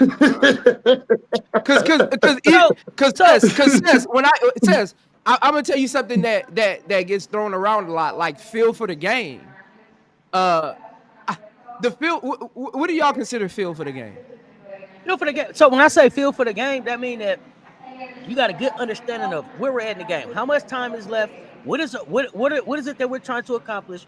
Where are we able to get mismatches? Who's hot? Who's not? When do I score? When is it a good time for me to make? When is it a good time for me to go score? When do I need to make the pass? When do I got a hot hand and keep them going? Ryan Howard will be out there and it ain't even her turn to shoot. She just that's turnover. Why? It's a lot of players in the that's turnover. That don't understand time score situation though. They don't even. I see them out there sometimes. They don't. I was taught that was two different things though. I don't even. What you're saying has more to do with like I always was when I was growing up. Like I was always trained and like taught by multiple coaches. Like feel for the game was always more of like if I got a smaller player on me, how to score. If I got a bigger player on me, how to score. Like pace of the game. Oh, it's transition. Let me not walk the ball up the court. Let me run it. Like I always thought that was feel for the game, and more of like what we're expecting for Ryan Howard is awareness. I think that's more awareness. No. So yeah, that's like situational awareness. Situational basketball in a sense. Yeah. Ryan Howard is a terrible situational basketball player. That's IQ though. Like IQ and feel for the game is two different things. Because she comes down the court and just jack up a shot when she don't need to jack the shot up. Just work within the offense. Now, if it's a transition play, I'm cool with her like getting down the floor and trying to go one-on-one and get to the basket because it's transition. But sometimes you got to move the ball and get off the ball and position yourself better on the floor. She don't do that. She come down court and say, I'm just going to shoot this long three. At the same time, though, you said, does she know when she got a smaller person on her and to take advantage of them? Right? That's what you said. She needs. Is that one of the things you said? No. How to like when you got a smaller player on you, how to score on them? Like that's feel for the game. Like is that feel for the game? Here's the thing. No, like getting the shot off. Like getting the shot. I mean, so like I guess where I'm lost at is if you don't know how to get your shot off on somebody on a smaller player, then I'm looking at you like, yo, basketball IQ is crap. I don't think that's the problem with Ryan Howard. I just think her problem is knowing when it's time to like. Her thing is dealing with decision making and the time of the game because they can be having let's say they have like a 10 or 15 point lead. I don't need her to come down the court when it's like 18 seconds on the clock. I'm to shoot this three. And you didn't give anybody any chance to set up really on the offense. That's the problem with me with Ryan Howard. That's my issue with her. That's my issue with her. Like and then when you see another player cooking, keep feeding that player. She don't do that. Like, what she'll do is say, I'm just going to take this shot. I'm going to just take this shot. IQ and feel for the game to me it sounds like something that I'm using interchangeably. To me, in a sense, if you don't know, then your IQ is low. I'll give fuck feel, flow, time, whatever. If you don't know, your basketball IQ is low. Your IQ low. Yeah. So even if it's the feel of the game, if you don't know, if you don't have the feel for the game to know that you need to take over right now, or you need to pull back and have somebody else, or you don't know how to score on somebody smaller than you, I'm looking at you like your IQ is low. Your IQ is lacking, homie. That's how I'm looking at it. So to me, I'm using those interchangeably. Maybe y'all need to define them. Tell me what's the difference? Because if you don't know, your IQ is lacking to me. Feel for the game is like kind of like with Aaliyah Nye, understanding her feel for the game at the next level versus like the shot attempts. That's kind of like and that's the thing. As soon as you say understanding, I'm like IQ is missing. If you don't understand, your IQ's fucked up. And ain't feel for the game, your IQ's fucked up. If you're telling me that's your talented players, Okay, talented players don't have IQ. Feel for the game are two different things. What's the feel for the game piece then? Again, feel for the game is you know your abilities and you know how to get a bucket. The bucket that they might take is not right. That's situational awareness. Like if Ryan Howard got a smaller player on her feel for the game, her ability to understand how to actually attack someone might be right, but it's just the wrong timing.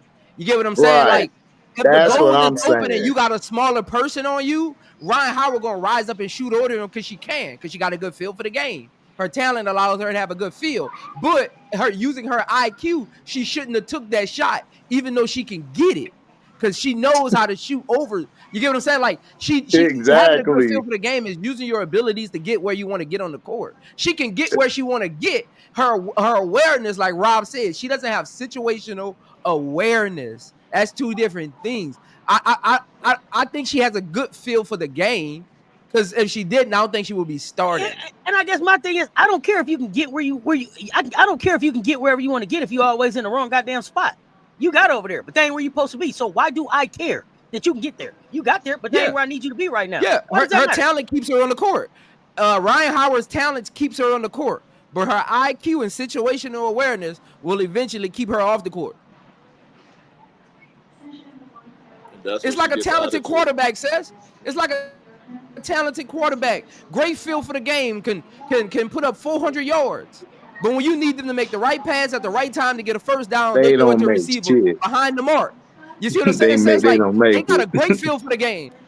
Cam Newton used to do that a lot. Great feel for the game. It's like watching Kay Salter in Colorado this last game. That's why I don't call him a great quarterback. It's like watching Kay Salter. You can run for the first down, but you're gonna try to throw this shit. You talking about Cam? No, Kay Salter from this weekend. Cam made a lot of misreads when he played. Yeah, he did. My challenge is maintaining focus throughout the game. What? Oh God, you can't focus on your job for 40 minutes? I don't think it's that. It's just that I don't think she's been. She needs somebody to teach her winning basketball. That's her only issue. Ryan can play. She got the talent. She can dribble. I saw her in games when she wants to be that good passer and playmaker. She makes some crazy passes. She sets the offense up. My issue with her is the wrong time she's jacking these damn shots up. I'm like, you don't need to do that right now. And then she's cold. She's going to keep doing it. Who is Ryan Howard's best coach? Who's the best coach Ryan Howard? The one in Kentucky. I think the one in Kentucky was. No, I'm talking about at this level. Who's been her best coach? At this level? Nobody. Nobody. Because remember, Chicago got her coach, Tanisha Wright. All right, so look. So, AD, this is what I'm about to ask you. From a standpoint, when you look at Ryan Howard and you talk about a winning mentality, who has Atlanta put around her with a winning mentality? That actually winning and did something in the W that can show her how to get it done. The most winningest player around her is BG. Yeah, BG, but BG's more. Is she listening to BG? You said what? Is she gonna listen to BG? I don't think Ron Howard gonna listen to anybody. Is BG gonna say something? But I don't think Ron Howard gonna listen to anybody. I think Ron Howard. Look, let's be honest. Ron Howard's talent could put her in the top 5, top 10 in the league, like women, period. That's how talented she is. Like, let's be for real. But I don't think she'll listen to anybody. It takes a certain type of coach or certain type of person to talk to Ron Howard. And there's nobody around her I see doing that. I don't see anybody around her that could do that. So you have to ask yourself, does Ryan Howard really want to win a championship? Oh, you got to ask yourself. Because if you really want to win a championship... Honestly, you want me to be honest? And I don't care if people don't like what I'm going to say. I think she wants the fame more than she wants to win. I'm just being real. Because look at it. You come out to a post-game press conference and say, well, I don't like that they were yelling MVPs in my stadium. This nigga, stop her. What are you talking about? That's the weakest shit I've ever heard. It's like she wanted that for herself, but she couldn't do it because Asia is her. So that's what I'm saying. She's weird to me. I think she really just wants fame. I don't think she wants to win because she don't play like she do. And I go by your action. You could tell me, yo, I got $1 million. I got $1 million for you. Unless you hand me that $1 million, I don't believe you got it for me. That's me. Again, I don't see that. That statement. That's why it does have a little jealousy in it, because that statement is like so layered. Because if you don't have a little bit of jealousy in you for the chance she was getting, you wouldn't have made that statement. You wouldn't even thought to make it in your post game like that, because I guarantee you, if Ryan Howard was in somebody else's stadium and she was having a MVP she type wouldn't of have said year, nothing. She would have and she been was at the cool free throw about it. line, she wouldn't have said nothing. So you again, even though she might not even realize I'm not gonna it. tell y'all no more. That wasn't about Asia and the MVP. This was about that second seed Asia stuck in her back pocket and walked up out that thing with. This wasn't about that. Asia been there before. Ryan has seen the Gamecocks in that Garnet and Black in Atlanta before. She know what it is. She know Asia was at the crib. She know the Atlanta fans wasn't there. Her feelings was hurt. Auntie, I'm telling you, I've seen players like this. Look, I've seen players like this. Ryan Howard wants to really be that MVP conversation. She wants the conversation. She wants it. And she's jealous. It's jealousy. Like she do. I understand that, but it's jealousy and she wants fame. Because listen, winners don't care about that shit. Winners are coming to take your head off and go get that dub by any means necessary. She don't have that mindset. She don't even walk and talk that way. I done been around winners before. Winners talk differently. They don't talk like everybody else. They don't think like everybody else. They don't go by, oh man, my stats was this today, or no, they going out there like, look, what can I do to win this game? Like, that's their mindset. I don't think she has that. I think she has the mindset of, I want to be famous. I want to be known. I should be having the MVP chance over Aaliyah, and I should have the MVP chance over all the other players. Asia shouldn't be getting that attention in my stadium. It's my stadium. I'm Atlanta. That's how she is. She tries to act like she isn't, but that's what she is. I would have respected that more. But what you came in there and did was disrespected the fam. Like Lisa Pugh said, talking about we got Gamecocks here, cheer for them. Like the fam don't like the Gamecock fam don't travel. Like they ain't out there cheering for. But don't you? But night in and night out. Auntie, let me ask you this question. And I just want we here at the table talking. Yeah. I'm telling you, do you feel like the team caters to her way too much and they freeze out Aaliyah a lot of times? Because they don't play like a lot of times they want to include Aaliyah in some things. Down the stretch, especially, it's glaring. So do you think they are all in cahoots to saying we're going to just give it to Ryan, let her dominate, let her get the shots at the end, and then because Aaliyah sometimes don't touch the ball for like 5 to 6 possessions down the floor. So you saying that she throw a tantrum? She throw a tantrum, so they just be like, I think she throws a tantrum, but you know why you can't see it? Because she's very laid back. Them people that's laid back and quiet. I done grew up with a quiet person. My brother, he quiet. So I be telling him, I know when your ass upset about something, he be like, no, I'm not. Yeah, you are. You just got that blank face on. I know you are. That's how I feel her actions show it. Do you think her upset is I'm gonna go put my big brace on? Yeah. I'm gonna get the real good brace this game. I'm mad now. I'm gonna go put my big brace on. How do you think her mad? How do you think her mad looks like? She can't. But here's the thing: she's had plenty of time to prove that she was the one. I've been telling y'all since last season, ain't even her team. That's Aaliyah Gray team. And you didn't let another Gamecock get in there. But before we get too far, I want to back up the Prince real quick. Because Prince, you said that people really don't get faster. They don't get, like that, right? At the high school, right? Was that what you said? I got a question about specific. So I got a question about a specific person. Your peak athletic ability comes when you're talking basketball. It comes your junior, senior year of high school, your freshman year of college. That's when you're really defining your game. After that, your speed is your speed. So okay, maybe it's just speed. What I want to talk about is because I feel like Tahina Paopao came back to South Carolina last year, and the thing that I wanted Paopao to work on when she came back was her defense and her ability to close out a player. I felt like the time that she spent with working, just playing last season in college, but also with Benetti, have her closing out faster. What would you attribute that to? That's just hustle and mindset and IQ.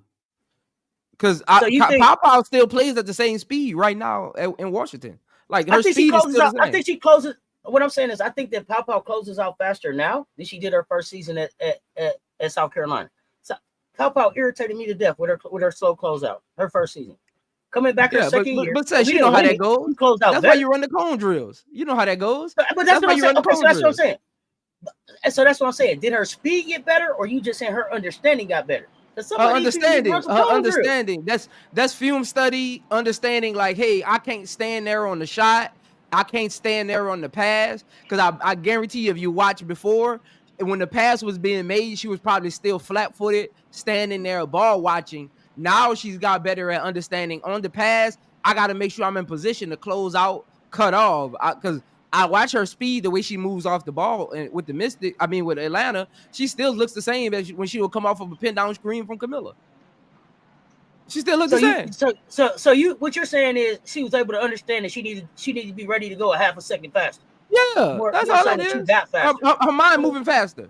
Her intelligence sped up. That's all that is. Okay, y'all thoughts? Y'all got thoughts on that one? On what? Pow. I was just asking Pow. Did Pow get faster? He said she didn't get faster. She just more aware. You just processing information. I just think Pow's a player who's more about on her IQ, because she's not real athletic. She's not the fastest. Like, she just understands the game. Like Prince said it. Like, she watches film. She got understanding what her weaknesses is. She knows what she's great at. She knows what she's not great at.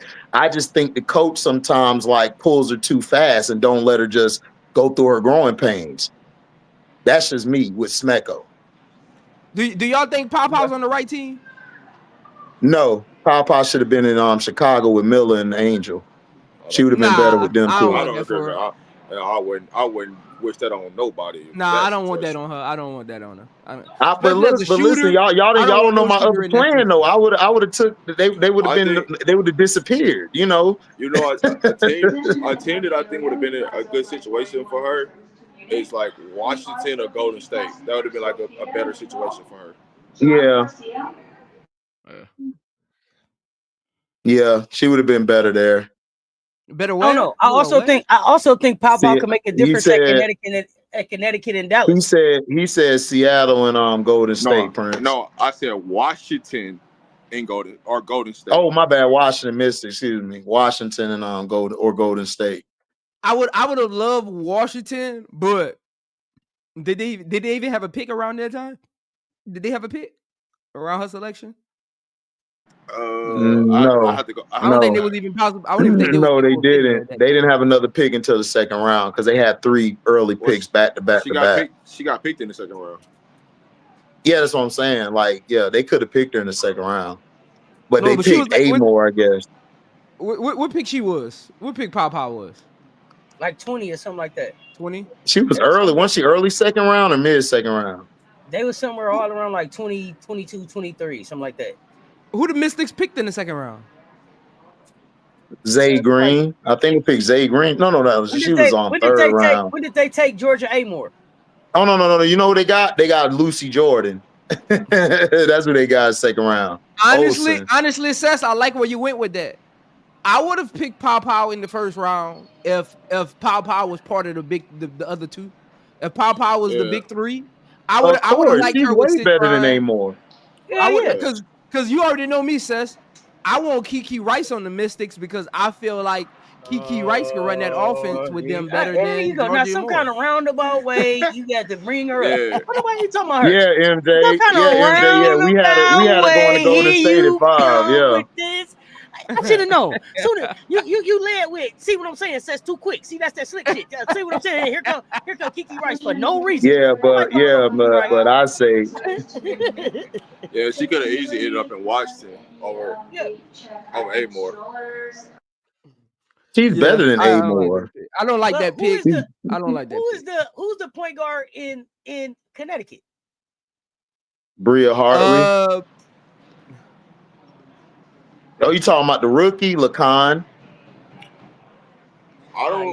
Yeah. But she's more of a 2-guard/wing, but she can bring the ball. Look, I'm gonna go out on the limb though, Sess. I'm gonna go off on the limb though, Sess. I'm gonna say they need to build LeCon and Rivers as like a tandem point guard. Yeah. Like that, you're capable of doing that. They don't need to bring in another guard or have somebody primarily run it when you got those two in your backcourt. I think Bria Hartley is there to kind of show them the game. I think she's going. Yeah, she gonna be done. No, she hurt. She out for the year. Yeah, she out for the rest of the season. So they finna do. No, even if she was playing, I just said I just think she's just there to give them a rookie season of what to expect in the league. She's going next year, and they can lean on them too. I got all of y'all up here. Can I get y'all to agree to something? Can I get all of y'all back up here?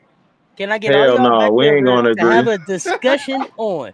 We're gonna have a discussion on. Agree. No, we're not gonna agree. We're gonna have a discussion on. Everybody gonna come with who are the 6 that you would protect from each one. So everybody come with they 6 from the 13 that they would protect. Let's discuss it. Can I get y'all to agree on that? Can we have that discussion? Who you gonna protect on each team and why? Do it. What team? When you trying to do that? We talking about each team in the dub. We talking about for the dub as we get ready to go into the expansion draft. Who are the 6 you gonna protect on each team?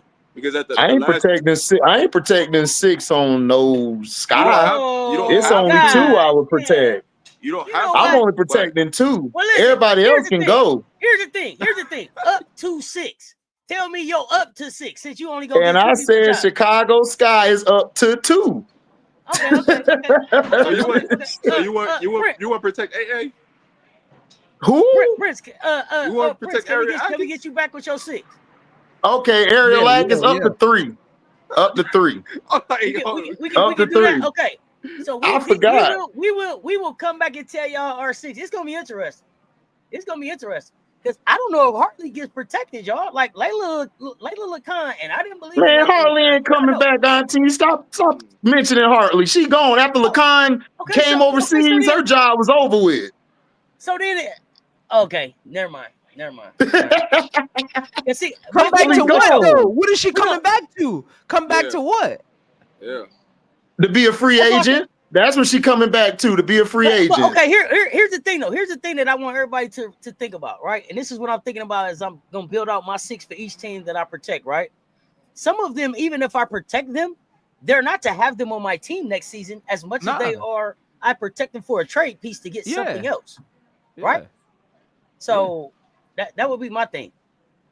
Yeah. Already 32. Y'all kill me with these ages. Y'all be throwing people out with steady or go get a LeBron jersey in a minute. Y'all go get a LeBron jersey in a minute. Y'all ain't selling LeBron nowhere. So Hartley got to go. No, she's what about Tina Charles? She's just on her way to another suspension team. Yeah. I don't think she's done yet. I don't think Hartley done yet. Tina Charles can't be. I don't think she can be protected. I think she can't be. I think she's. Can't be court. I think she's already been court or something, right? So I think, I don't think nobody finna grab Tina Charles in that. I would grab her like if I'm a team who needs that player to help me get over the hump, because she could come in and help a championship team that's championship ready now. Get over the hump, but I don't know if she wants to do that. If I'm an expansion team, I would try to get her. I can't take her though, but I would try to talk to her. For her though? I ain't gonna hold you. We should have traded for. No, Minnesota should have traded for her. That's who should have when he got her. Yeah, Minnesota should have, but they're not gonna do that. You know, Cheryl Reese stubborn. She gonna go with what she got. Okay, hey, here's the thing. Y'all tell me about the first time Tina Charles was gonna do the electric slide. I don't like that, Rob. I don't like that. I don't like Tina in Minnesota. Nah. For what they need, for what I'm looking at, so here's the I would have went and got it, but I would have rather seen her with the Aces though. Here's the thing that y'all got to remember too about the expansion draft. It's gonna take place before free agency and all of that. Before free agency and all of that takes place, the expansion draft will happen. Then free agency and all this other stuff will happen. The expansion draft will happen first, and I think that they can draft at least one unrestricted free agent and sign a deal to them, sign them to a deal. Everybody's roster's got to be submitted by the last game, so you're gonna know who's protected, who's not by the last game, before they go into the playoffs. Morrow or Edwards? You protect both of them. Here's the thing. I would protect both of them because even if I don't keep them both on my roster, I'm trading one of them. You keeping both. You keeping both. You're not. You keeping both. Here's the thing. I wanted to keep Edwards in. I wanted to keep Edwards in Washington. Yeah. I don't know that I want Edwards and Morrow together in Connecticut. I don't like the way. Don't give. I can't wait. I don't like the way they're using both of them. So don't give away your 6. Don't give away your 6. They're gonna be the new Houston Comets, man. They're gonna be straight together. I don't know if the coach is going to utilize them both in the ways they need to be utilized for them to be successful. You think so? I think Tina Charles is in the way. I think y'all gonna see a more elusive Morrow when Tina Charles is out the way. Okay. If you talk about Tina Charles operates in that 15-foot range, and that's where Morrow likes to sit. You know what I'm saying? So, like, I think Morrow, honestly, if you watch her play, she's uncomfortable in that offense. She's uncomfortable in it. She don't even want to shoot that 3, even though she's taking it. Like, look at her body language when she shoots it. I know. Like, Tina Charles is in her way. Let's call it what it is. And Tina Charles, at this point, still might be a better player than her right now. But just as far as her production, Tina Charles is in her way. Tina Charles is out there giving you 16 and 7 a night. Hell yeah, would protect Rivers. Hell yeah, would protect Rivers. As your future. Yeah, you protect Rivers, man. What? You ain't gonna find. Yeah, you ain't finna find another wing like that for a while. Nah, hell no. I would have been trying to put a Rivers with a Scott. With a what? Man, Scott ain't finna do nothing. Talking about Skylar Diggins? No, Madison Scott. I'm talking about the length and athleticism and the defense of Madison Scott. If you going young in Connecticut, I don't know why they didn't get Madison Scott. Washington. Didn't somebody pick her up? Right? Finally. Washington. Finally. Yeah, Madison Scott. Oh yeah. I would grab Madison Scott. She should have been playing, though. Yeah, because I liked her coming out the draft. I thought she was a two-way player. I thought she was gonna stick. We all thought she was gonna stick. I couldn't. Man, Frank, don't nobody care about your bum ass fever. We know who y'all protecting. I'll say this though. I think when she got drafted to Dallas, I think if Dejanay and Alyssa wasn't there, I think they would have kept her. Honestly, I think it was Dejanay and Maddie. and Maddie that was in her way. I think it was those two. Because Maddie can stretch the floor. I think it had more to do with that. Dejanay gives you the defense and kind of like the semi-star power, right? And then you got Maddie who stretches the floor, so you don't. Madison Scott is kind of like the eye woman out, because what she does, you can get from both of them, and then they're already established. You know what I'm saying? Sometimes coaches just look at it like, I got these two established vets that do high level what you're capable of doing. You know. Yeah, I think she'll find the right team. I like Madison Scott coming out of it. I thought she had great height for her skill set, long arms, aggressive. I don't think there's a certain. I don't think it's a certain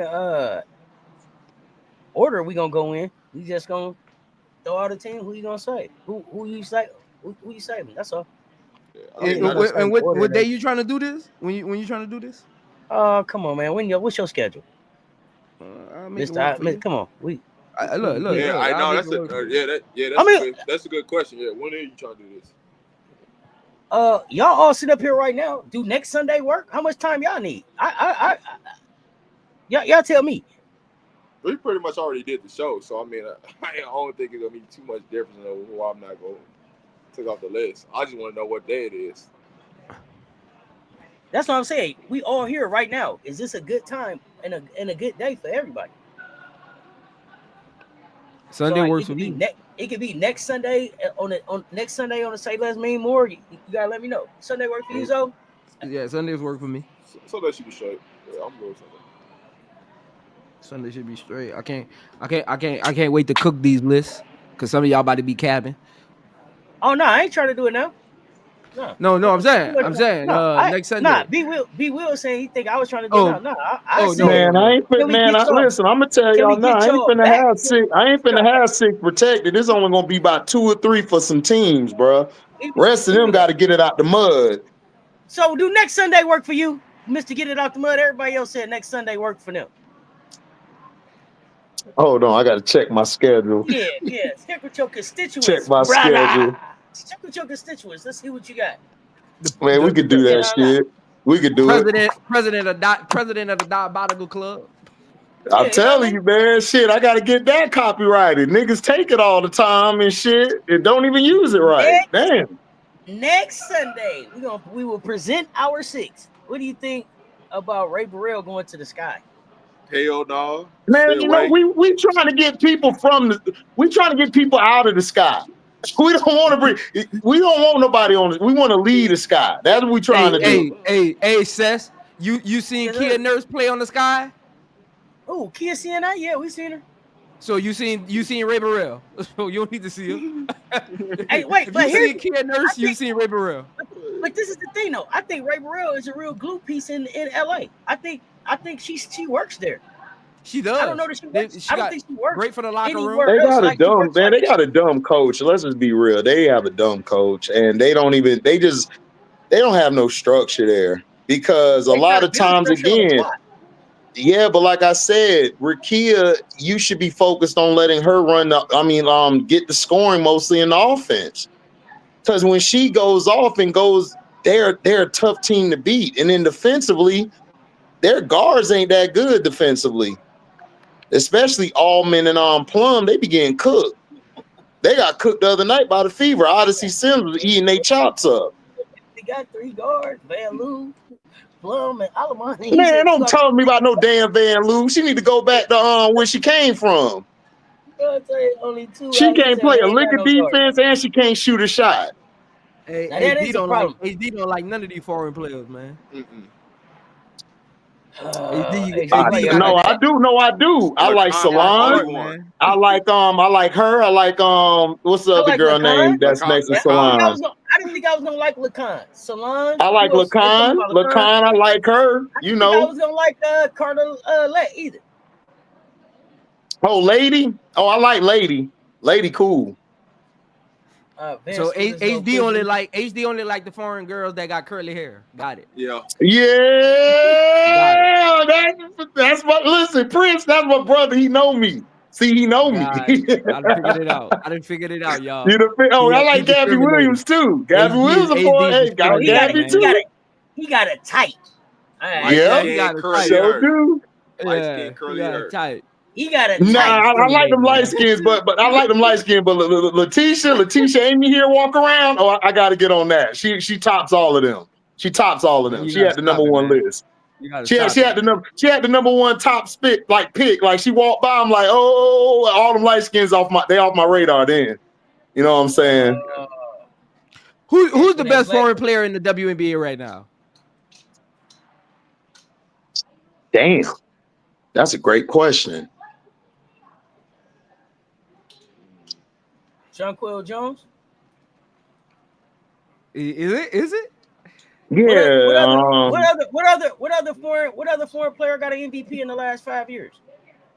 What you said right now though? You ain't say legacy. You said today, 2025. August 31st, 2025. She's not playing as like the best.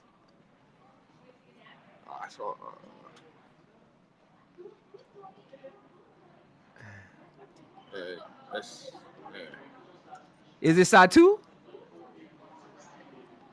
Satu's up there.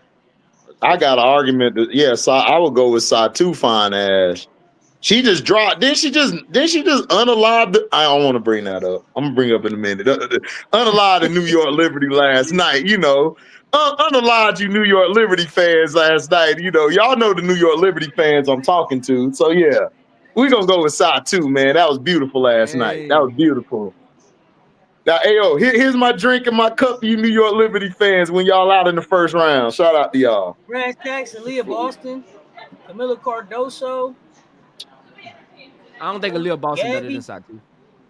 Yeah, I got Satu. I don't think Camila better than Satu. Has Satu been consistent this year? Yes, she has. Way more consistent. Not the second. She's been consistent this year. The only reason she kind of tail it off is like I told y'all, DeWanna Bonner got in her damn way. And Prince needle moving ass was right. Damn, should have left the Wanabana ass off. He called it. He was like, man, hey, Bro. you know, man, she could come and mess the whole thing up. It could go two ways. I said, it's finna mess up. HD. I knew this. I knew it. I knew it when he said that shit. Look, I said, it's over. It's finna mess up. I done played with a lot of players in my career, man. I done played with a lot of players. I done seen it happen. I know. HD, I said I that, know, but when you spoke, listen, when you spoke, it's the Old Testament. You know what I'm saying? So it's like, damn, I got to go buy it.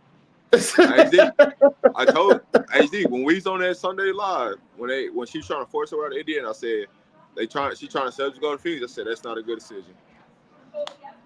Because now you could look, man. You would need to move over here, man. Y'all just be just unaliving my shit. I'd be like, dog. Oh God, I'm so mad. I want to go down there myself and kick her off the team, but AT too strong. She'll get one of them elbows, man.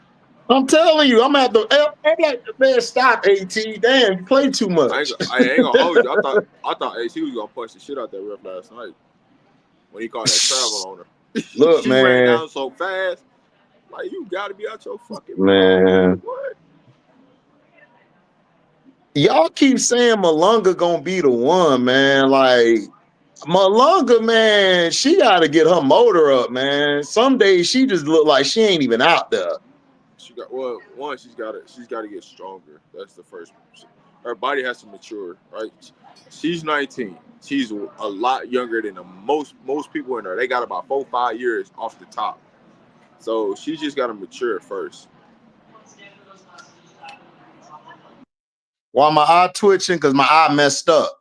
Because I keep seeing bullshit out here. That's why. What?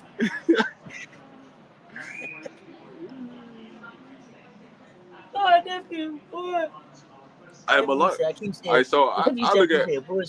Malunga, I think they're gonna try to pattern her game like goddamn Wemby, and I don't like that. I just want her to be herself. Y'all always say give somebody time, man. Look, man, is they balling? Is they gonna ball or not? I ain't got time to wait for you to ball. She 19. I ain't got time to wait for you to ball. Go ball. He said, bruh. Heat that shit up. Dog, I mean, I'm not saying she's a bad player, but dog, she's just a big wing to me. Like, I don't see no forward skills or no post skills. Like she's gonna be living to me around the perimeter to me or the mid post. She's not gonna. If you see her as a big wing, right? Yeah. If you see her as a big wing, are you seeing him keeping her and having her out on the floor as a wing with like Ezzy out there too? You think that's their ultimate goal? I think her and Ezzy will work. I think NECA needs to go. I think they're gonna move on from NECA and go with that because Ezzy played down in the paint. She like to play around the elbows and the perimeter. That's what Malunga love to do. HD, I got a real question for you. Who's gonna be going first? NECA or the coach? Both. Coach. I'll let NECA retire there. There you go. Let her retire there, man. Because I don't think NECA really the problem. Why would you let NECA? No, I'm not saying NECA's the problem. I didn't say that she's a problem. I'm just saying that Malunga she's gonna work better. Like if we're talking down the line, that's how I'm looking. I'm not looking at now. I'm looking at from here to 5 years from now. That she and Ezzy would be great together in that as your two young pieces in the front court. You could build around that. What you think the problem is? What? For what? Seattle. Hey, Seattle. They coach is soft. She's soft as hell. They run over her. You don't think NECA the problem for real? I think they coach is soft as hell. She not the right coach for that team. She too soft. So listen. Okay, she can't be too soft and then everybody leaving because they bullying. So either they too soft or they bullying. What's going on over there? Right. Man, I don't think it's bullying. I just think they ass is soft. They just can't take it. Personally. Look, we look.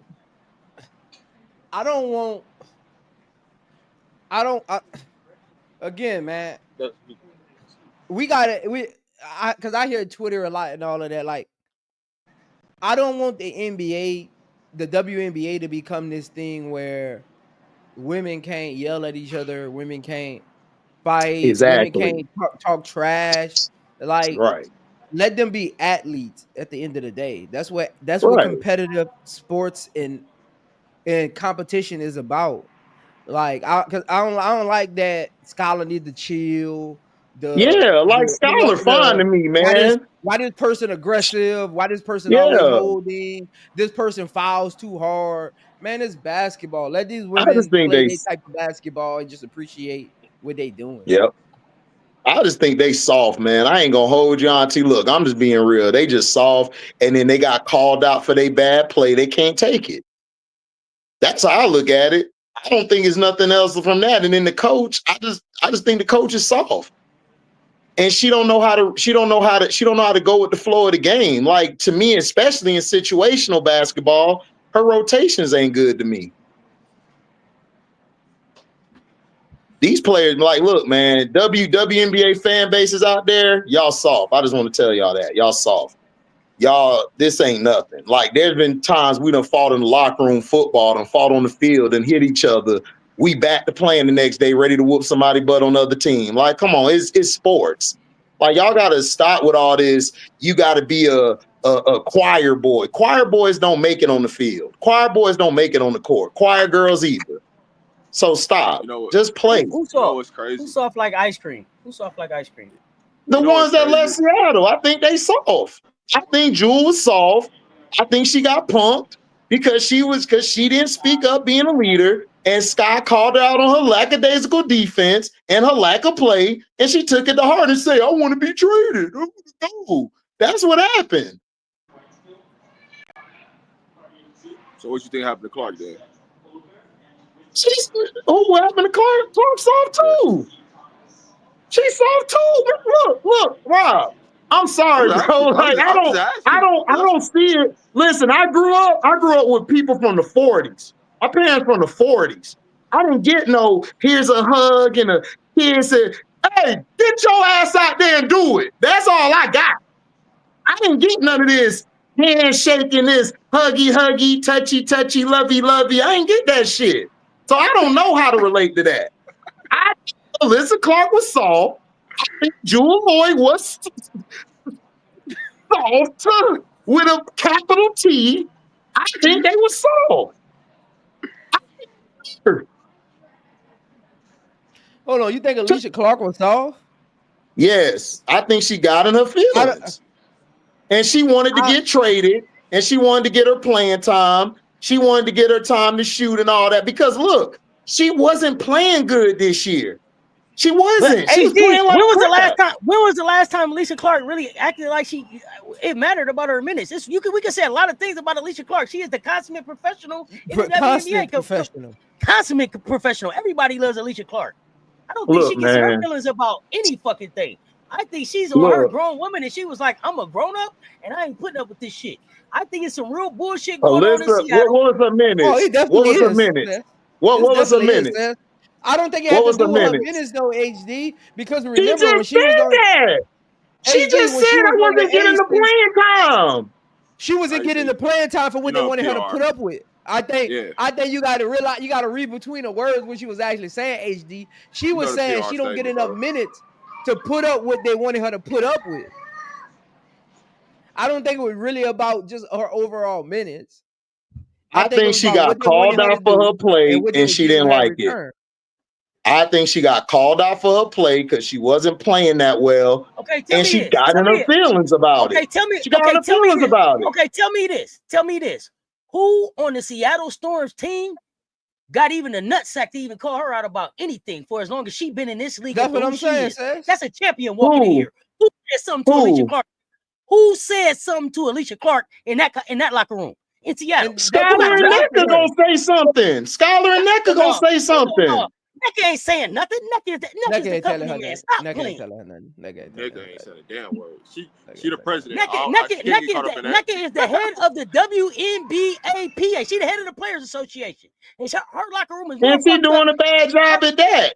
So, like I'm saying, she could have said something, and then we know Skylar. Man, she ain't. Look, Skylar. You know what Skylar is. Her MO. Her MO everywhere she's been, what has been? She's worn herself thin. And I would say this about Skylar. I would say this about Skylar. Every place that Skylar's been except this time. What I'm going to say about Skylar this time is what I understand about Skylar is that her husband is going through a very public breakdown of sorts that people know about, right? She's also going through a divorce. Skylar got a lot going on. I don't think that Skylar is the problem in that locker room. I don't think that Skylar would have said something to Alicia Clark. Skylar can say a lot of stuff to a lot of people, but to Alicia Clark, how? So who do you think it is? Because it's either her or it's the coaching staff. So you think the coaching staff went to Alicia Clark and was telling her what to do, and she ain't like what they were saying to her? I think that the Seattle organization is on bullshit. I said earlier this season, I felt like Seattle fucked up because they chose Noelle Quinn and her staff over Jewel Lloyd, and we see now with Jewel out the picture, it's still a problem there. So where there's smoke, there's fire. Y'all didn't investigate. I told you, I don't like the coach. I thought the coach should have got fired last year and the whole staff, because look at where they finished at. That team was supposed to be at least the number 1 or 2 seed, and they was at 5. And now they're at 8. So again, like, I think the coaching staff should have been fired. They should have got fired a long time ago. Yeah, I think Hey, Sess, they attacked me when I said Noelle was not a good coach. They attacked me. They said, Prince, you too loved. People gonna follow your word. You can't say that, Prince. You can't put that out there. You two gonna start saying it. That's a black woman. We need more of them in the league. You can hire another black. You got a lot of black coaches out there that need jobs. Like, you ain't got to keep a black coach. You got other black women out there that ain't got no job yet. Look, it's about, listen, at the end of the day, it's about performance and what you're doing. Noelle Quinn has been trash since she's been a coach. Let's just be real. She's just been trash. And this ain't got nothing to do with the homeboy, the homegirl, the color. She's been trash. She ain't been good. You know it's still Sunday afternoon. You got your Monday tone on. It's still Sunday afternoon right now, nephew. You got your you done turned up, you done turned your now West sound on. I hear you over there, nephew. Like, hey, get it, we going here now. Look, man, we gonna do this. I'm gonna say the same shit tomorrow on Now What. Listen, I know she trash, and I think Skylar gets under people's skin. She just gets under people's skin, and people don't feel good about you talking to them that way. Where she came from, a place where Asia's gonna go at you, but she's not going to a way where she's violating you. She's going into a way where she's telling you this what needs to be done, as opposed to yelling and shouting at you. Here's my thing, though, nephew. I think that for the people that left there, Jewel Lloyd and Alicia Clark are both champions in this league. So I think that they both were like, yo, I'd have seen this done the right way, and I've been a part of winning type of shit.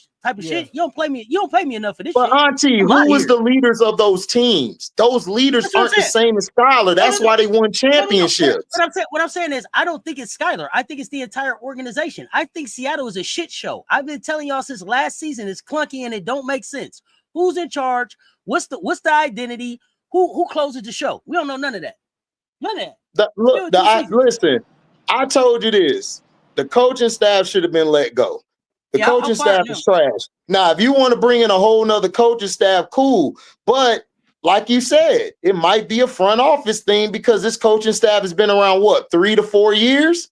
So it's a front office thing. It's a front office thing. Because listen, it's a front office thing because then you're allowing Noelle Quinn and you're allowing these mishaps to keep happening. So it's either you get rid of the coaching staff as a unit, or you get rid of the veteran players and just go with the young bucks. You got to choose. Hey, I got a real question for you. When have you heard of assistant coach being a GM? When have I heard of assistant coach being a GM? Never. Yeah. That's what's going on in Seattle. Yeah. So you're telling me Pokey Chapman is the GM? Yeah. And the assistant coach. Because is Pokey Chapman listed as the assistant coach, or she listed as the associate head coach? Associate head coach, I think. The associate head coach or something like that. I think they try to bump her up, Rob, to make it make sense. I think they try to make her like a super assistant or something. Man, look, I be seeing her ass jumping up and down the sideline and shit. Yeah, she on the So she got sideline. some job title. to make the GM She got work. some job title because I see her ass jumping up and down, running up and down the sideline, and all this shit, cussing players out. And I look, one of them called Jewel Lloyd soft when they was playing up there in Seattle. So hey, they told you, look, okay, if everybody that say Pokey Chapman got to go, tell me why. If you can have the Pokey Chapman that coached Brazil. I'm just trying. Man, if you gonna have Pokey, but I'm saying though, you're okay, but it doesn't make sense. If the coaching staff, you got to get rid of all of them if they're the problem. Because y'all just said Alicia Clark and Jewel Lloyd are champions, correct? So you got to get along. You got to get rid of her too. HD, I'm just trying to. HD, this is what I'm trying to get you to make sense, right? If the associate head coach is also the GM, make that make sense to me. How the head coach not the GM? How is the associate coach? The head, you want me to be real? You want me to be real? You want me to be real? The head coach ain't been coaching there since Pokey been there. She's just a figurehead. That's all she is. She's a little puppet, just like that bum up in Chicago with the 4 eyes. They puppets. They just there to look the part. They not coaching.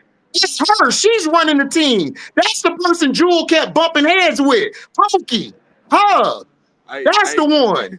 We know what it is, Rob. But Rob, we know what it is. But if I say that, hold on. But if I say that, everyone gonna be looking like, oh, that's conspiracy. Oh, it's the head. Then people don't know how to go past the first level of thinking. That's why I don't speak a lot. Because everybody to me in person, a lot of people are dumb as hell. They can't go past A, B, or C. They still stuck on A.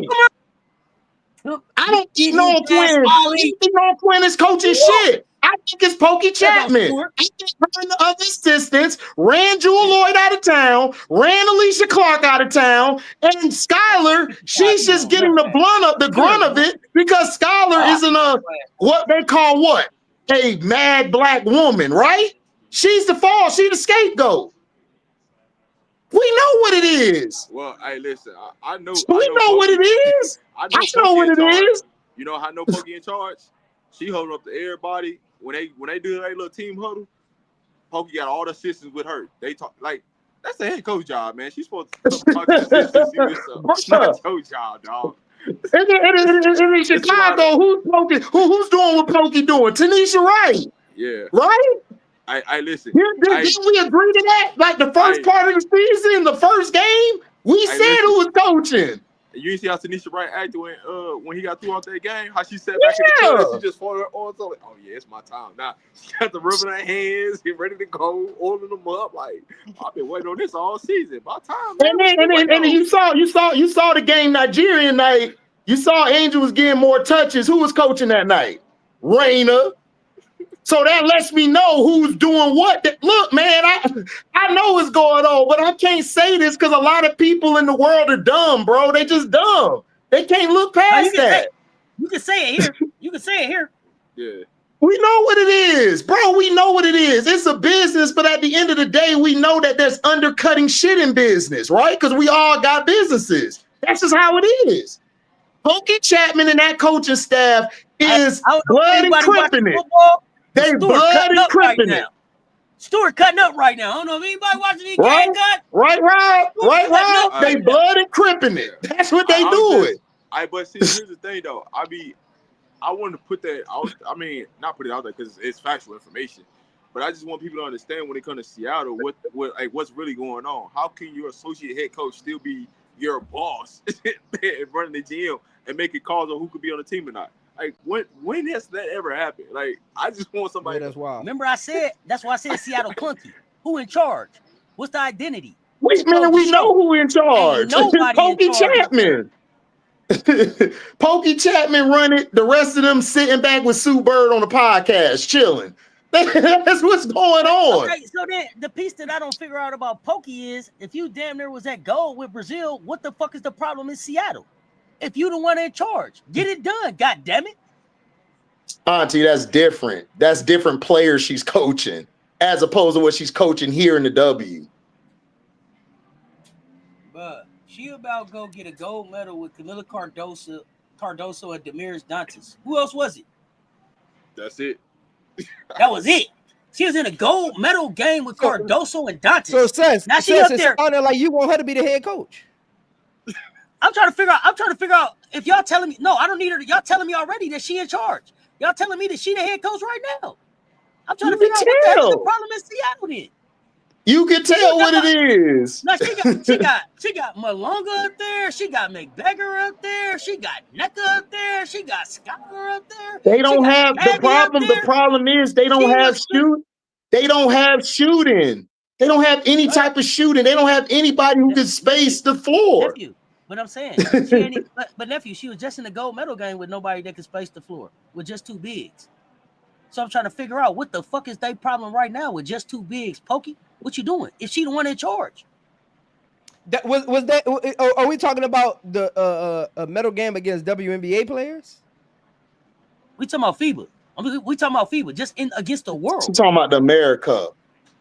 Was that WNBA players?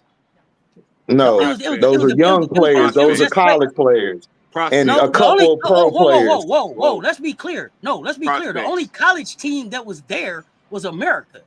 That was the only full college team that was there.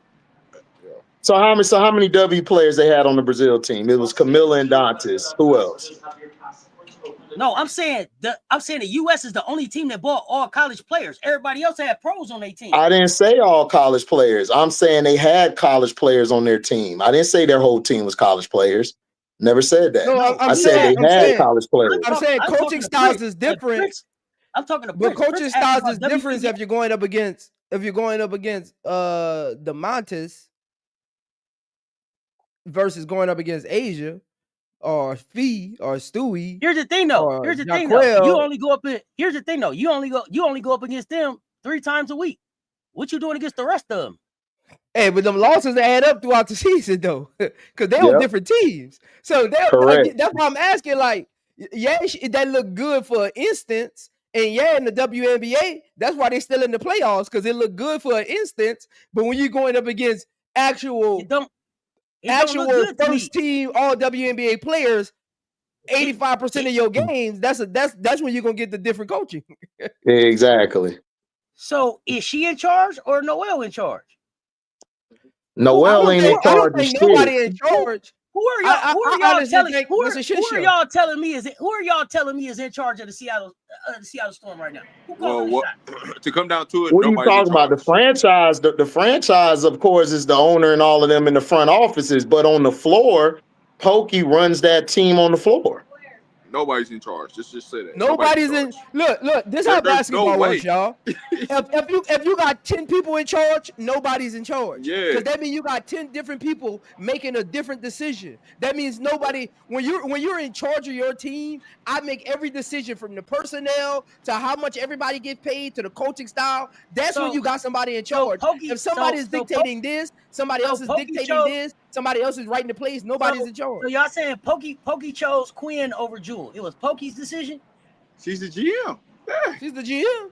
She's over top of you.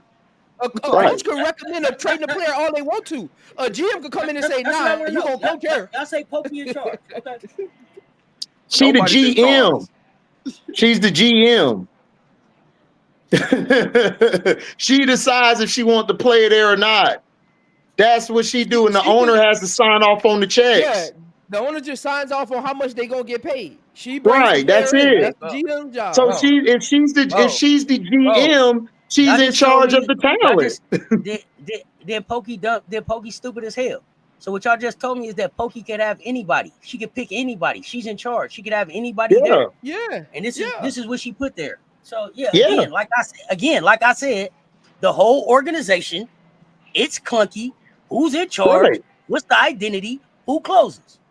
But we didn't disagree with you. We agree. We agree with you. Yeah. That's why they're in the AFC this year.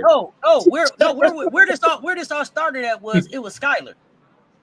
Remember, that's where it started. Skylar was the problem. Skylar was the reason Alicia had to go. Skylar was the reason Jewel got to go. And where I am at is I'm back at it's the organization, not Skylar. Yeah. They're clunky. Who's in charge? Who's calling the shots? What's the identity? Who closes the game? So to me, it's not Skylar that's running people off. It's the organization. Yeah, because they letting her. So to me, Seth, Skylar is the But problem. I think what y'all saying the is organization doesn't have a grasp. because They're allowing Skylar. they letting Pokey's letting Skylar do whatever. Yeah, they're allowing right. They're allowing Skylar to do whatever. So that's their problem. That's their fault. Skylar's personality wouldn't be a problem if that organization had more structure. Correct. Skylar's personality is a problem because there's no structure and nobody to go to temper her attitude. The only time I really see Skylar get crazy is when Skylar like lock the fuck in, let's go win. So what else does Skylar do that makes her the problem? What you mean? I don't got a problem with Skylar. Look, I don't have a problem with it. I'm just saying certain players don't play with those type of personalities. They just don't. Some players shut down when you like bark at them. Some players you need to coddle. Some players you need to rub their back. Like it's personalities things. I love Skylar what she's doing, but if you don't have no structure around that, you're gonna lose. That the Storm actually do have a general manager named Talisha Rhea. Yeah, it's Raya. An associate GM, not the GM. No, she's the GM. That's just a person that's just. Bruh, she's just there. She's listed. That's not who's there doing anything, man. Yeah. She just named a list on there. You see what I said, Rob? First level thinking. That's where niggas be at. Look, y'all. Go look at Gabby's interview when she first got back. She said her and Pokey had a good conversation. Okay, Rob. Mm-hmm. Say that again, Prince. Say that again, because they slow down there. Don't listen to titles. When it comes to basketball, don't listen to titles. Listen to how people speak on certain things and who they talk to when the decision was made. That's what that'll let you know what how did she players say? feel about people in the organization. She said she had a great talk with Pokey. Yeah, great conversation with Pokey. So you know what that sound like to me? It's Pokey and Skylar bullying people then. Sound like. Hey, could be. That's what we saying is that. Hey, you know, sound like that dog in there now, so it could be. All right, so I gotta get up. I gotta again, like I said. All right, Rob. All right, Rob. Safe travels. Look, man, I told you. Look, people can't handle that when you get barked at, man. Skylar got dogs. Some can't. People can't handle that. Some can't. That's what I said. Like this. It's not really Skylar's problem. Here's the thing. Skylar's not the problem, though. Says the organization dysfunction makes her. Here's my problem. Here's my problem with all of that, though. The people that's leaving ain't no new people that's been there. The people that's leaving and the people that's having a problem is people that's proven champions in this league. The people that's leaving is people that's been in the dub. It ain't like people that's been here that don't know. I wasn't expecting this from the W. That ain't who leaving. These ain't kids leaving. These is champions leaving out that motherfucker. These ain't people that was like, I expected to be like this. But when they were on their teams, respectfully, when they played as champions, they weren't getting barked at like they did here in Seattle. They were with a different coach. They were with different leaders. Skylar is a barker, and if you don't have an organizational structure to contain that, then hey, that's why I'm back to what Zoe was saying earlier. It wasn't even that. I could have took it, but for what you paying me, I'm not. Yeah, I'm out of here. Yeah, right. Yeah, I mean, I'm not about to stay somewhere and be unhappy playing limited minutes. Like, if I'm gonna be here playing limited minutes and being like a leadership in the locker room kind of role, at least show me some respect. Exactly. Right. And I said, Skylar said something to her. She ain't take it. She like, you ain't gonna talk to me that way. And she was out of there. And again, I mean, I don't want to say it could have been Skylar because Alicia didn't say who is specifically if it was a. But she's not gonna say it. Come on, she's. That's why I kind of agree with Seth. It could be the front office too. They could have brought her in the office and was like, "Hey, Alicia do Clark, this, do this." Clark, yeah, to me, that's a conversation. Hey, man, Skylar, let me holler at you because we've been in the league long enough. Quandaliga, sensitive champions. Yes. Yeah, I don't think so. I'll be on the island. I'm always on the island. I'm good. No, you can't do that. You can't do that. It sounds like some sensitive ass losers. It sounds like some sensitive ass losers trying to bully some champions. Hey, listen. That's what Skylar is to me. Skylar's always been a sensitive loser. That could be two things could be true. But you can't call Alicia Clark and Alicia's 40 years old, man, respected in this league. You know what I'm saying? You can't call Alicia Clark them sensitive champion because you don't want nobody. You ain't gonna let nobody step over you like that. Nah, you can't. Some champions can only work with certain players. Some can play with everybody. Alicia only plays with certain players, certain coaches. HD, there's something. You ain't got to tell us what it is. But it's something that if you walk in work tomorrow and they say that shit to you, you don't work there no more. You ain't got to tell us what it is. But there is something definitely, as much as you love your job, if you walk in there Tuesday or whatever the next time you go in there and they say that shit to you, that's the line crosser for you. It's a lot of shit I do. Yeah, I know, but that's why I'm always in the principal office. But here's the thing. But I didn't say she's wrong for it. But if y'all trying to make it as a right or a wrong, I don't see it as a right or a wrong. No, let me finish. It don't make you sensitive though. It makes you have a line. I don't like the sensitive wording, you know. I don't like that sensitive shit. There's a line. That is sensitive though. Like that's what it is. If you're in between the lines, the lines and somebody says something to you at that point in between the lines, how you gonna take it? How you gonna take it? No, setting a boundary for how you gonna be handled is not sensitive. That's setting a boundary. Well, I don't see how y'all see it. I disagree. I'm sorry, so I disagree. I'm not walking in no locker room where when I walk up in here, there ain't no respect in there. Like I'm not walking in no locker room. I'm not walking in no job no respect for what I put in, especially for the work that I put in. Walk out like, oh, but this has been what Skylar has been her whole career. So, if you don't have a cap over, if you don't have, hold on, I just let y'all finish. Let me fucking finish. Y'all talk. If you're in a locker room, if you don't have that boundary or that, not boundary, but if you don't have that structural around a Skylar and keep her under her temperament, you're going to get this type of Skylar. Skylar has always done this. She's always been disrespectful in the locker room. But if you don't have a coach to step in and keep that shit together, this is what it look like. Bro, before it get to your boss, it's gonna be about you as a man. It ain't gonna be about your boss at a certain point.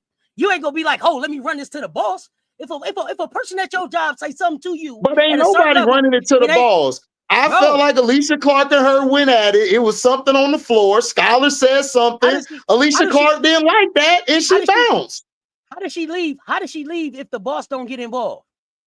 Right. I don't think the boss got involved. I think they let them run amok there. Noel Quinn is soft as hell. Pokey run everything on the floor. And the organization just sit back and just say, we're just gonna sit back and let y'all do what y'all do. That's how it look like in Seattle. Nephew, you don't get traded without the boss being involved. You can't trade yourself. I didn't say that. Now we're talking about a different scenario. Yes, you can go to the boss and say, I want to trade, but Pokey is a GM. So Alicia could have went to Pokey and said, I want out of here. Or she could have went over her to ownership and said, I want out of here. Whoever she had to go to someone, is what I'm saying. Alicia Clark. She went to somebody and got up out of there. And I don't believe that her drawing a line in the sand saying, this my boundary makes her weak or makes her soft. Look, I don't even think it's that. See, I think y'all looking too much into it. I just think she wasn't getting the minutes. She wasn't playing well because she just didn't fit that play style. And she like, F it, I'm out of here. That's just what it was. I don't think because she said it herself. She like, I'm not getting the playing time, and I didn't like the direction, so I'm out. Skylar has not. But I've been watching Alicia Clark. I'm an Alicia Clark fan. I think it had less to do with the minutes and more to do with the structure of the team and how things were being ran. She ain't never been a that could be true, but that could be true too. I mean, I'm not disagreeing with. See, I'm not debating. I don't disagree with that. I believe the structure is trash. I believe they let Skylar do whatever she want. I believe Neck is soft as hell, just like Noel Quinn. And I think Pokey and that coaching staff, they say some things that is not correctly to the players. And I think players just don't like that shit. And they out. And then she not getting her minutes. And for me, that's not Skylar. That's Pokey and the organization. Man, all right.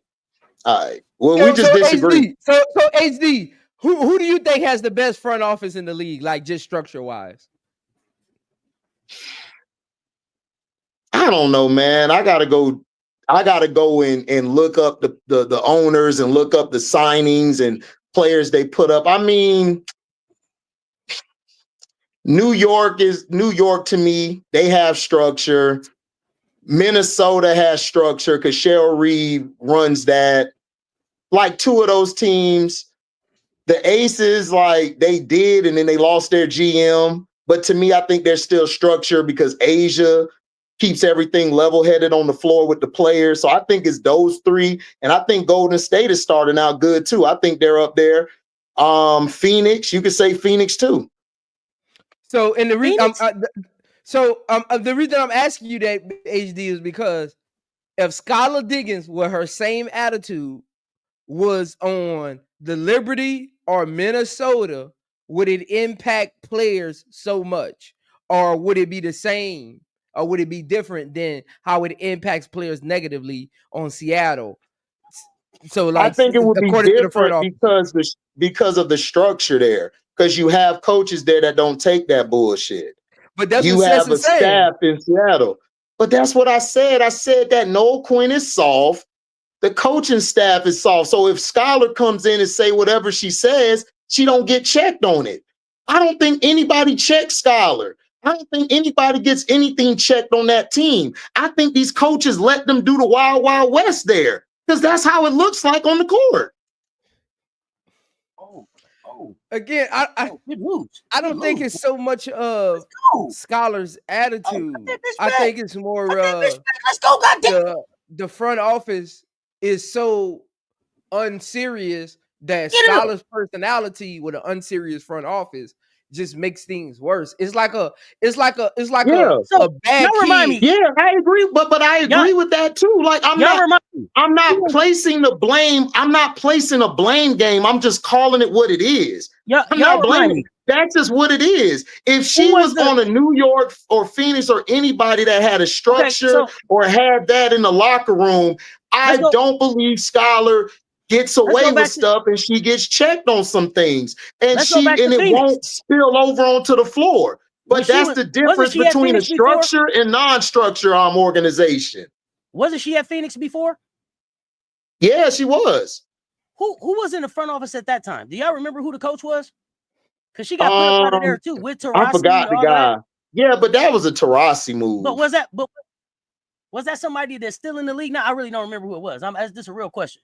I don't know if they're there anymore. I think they got somebody new. That's what I wanted to know.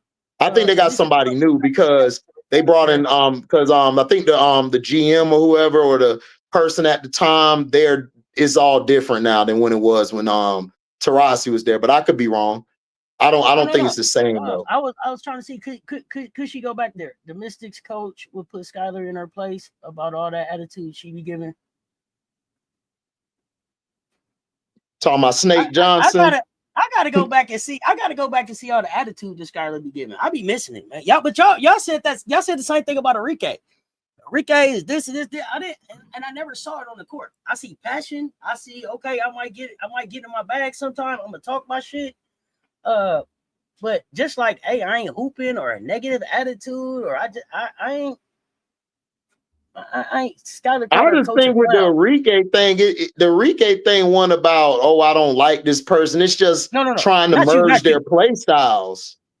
No, I know you weren't talking to me. I'm just saying, like, in general, like, that was more about a play style thing more than I don't like you in that. To me, I think Paige and her cool as hell. But it's just a play style. HD, some fans did attack Enrique because Dallas wasn't winning, and I agree. I think a lot of fans look at somebody's play style and determine their personality. Like they see Enrique's play style and say Dallas not running, so Enrique is selfish. Enrique is not a good player. You can't win with. It's just her play style. Like a lot of factors go into winning. Right, but they don't understand that though. They fans. So they don't understand that. I didn't like the, and again, we all Paige fans, we all want her to win, but I did not like how social media went straight to attack mode on Enrique. because of her playing style. We could have told you from the beginning their playing styles would take time to kind of like figure that out. We could have told you from the beginning. Here's the thing. They probably don't end up together. Here's the thing for me. Last year, it started with Enrique last year. They came in like she's Enrique and Enriquez. Enrique and Enriquez. Enrique and Enriquez. And what I saw last year with Enrique was Enrique with some players that she didn't trust. There was no Satu out there. There was no Segrist out there. So I just never seen that. You know what I'm saying? Some people, you know what I'm saying, all I want to do is win. I'm going to go win. Let's get it. And I don't mind that attitude.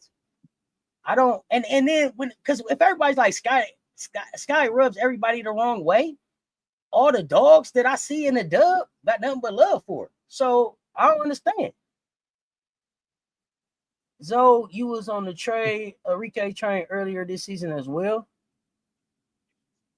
That's what Mackin and reaction. Oh, he asking. No, yeah.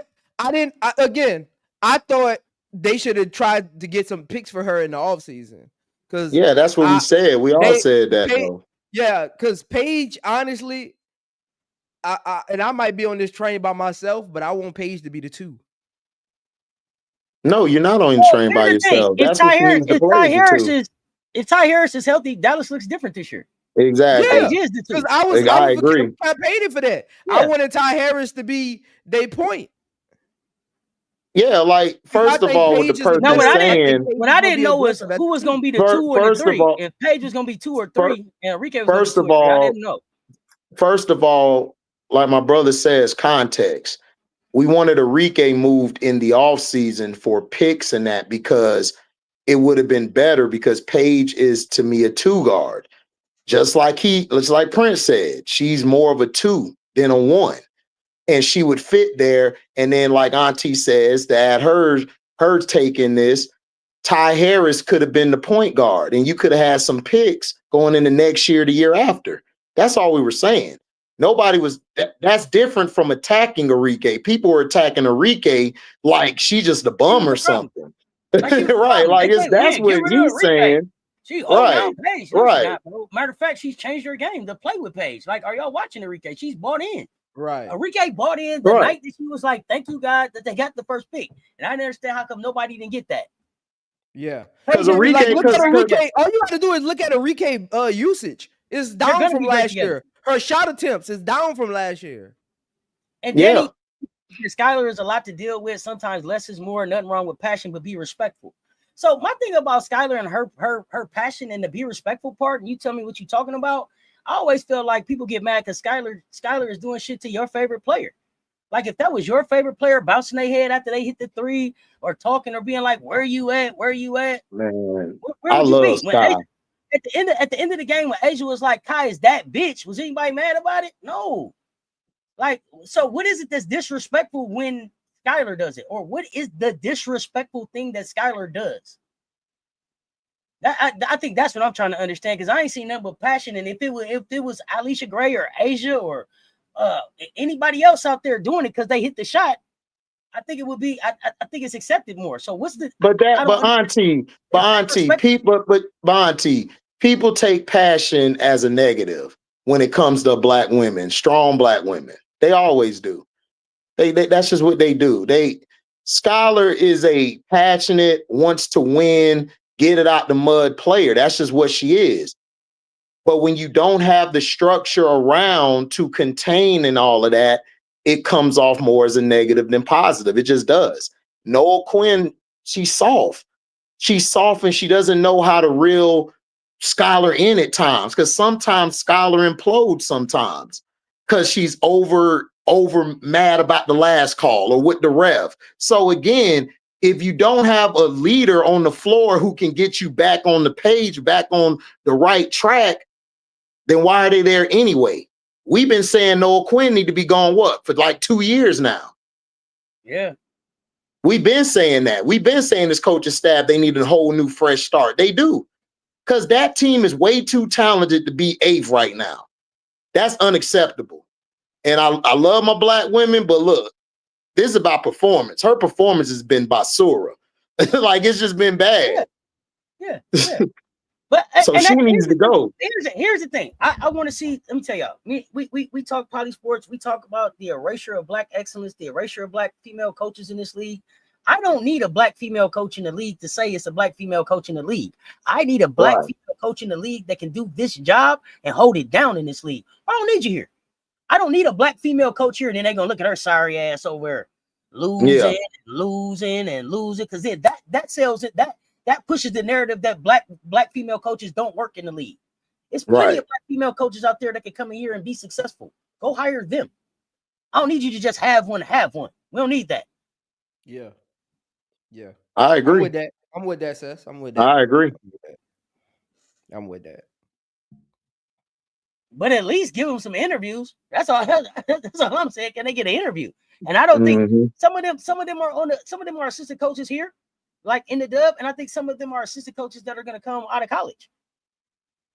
And I'm excited to see college coaches. I don't know what y'all think, but especially with these players that are coming in now, I'm more excited to see college coaches come in and coach this young talent than I am necessarily seeing these same old WNBA coaches working with it. Yeah. HD, you got a super chat. I appreciate it. River Page is great at the 2, but she's more dominant at the 1. She's still a 2 just because she dominate the ball, bro. Page is a 2.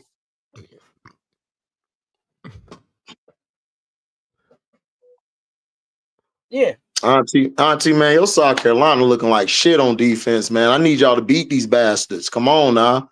Yeah, we gotta tighten up. I'm not liking. They really took off on the deep balls. We lost some dogs on defense. I was just about to say gotta tighten up. Y'all making Vitek think they a team. For real. 4 quarter. What you gonna do? 9-point game. It's time to close the show. What? Now, AB, I know you must have meant coaches. Yeah, he meant coaches. Of all of the days for for autocorrect to fix some shit for you, bro. That's the wrong one. For that to be up here for you on your name, for that to say hire the right black woman roaches. Just give him a chance. Oh, goodness, nephew. It's looking bad on you right now. It's looking bad on you, nephew. Man, he'll be all right. That's autocorrect. Be responsible with it. Again, give me an example of when she wasn't responsible or respectful with her passion.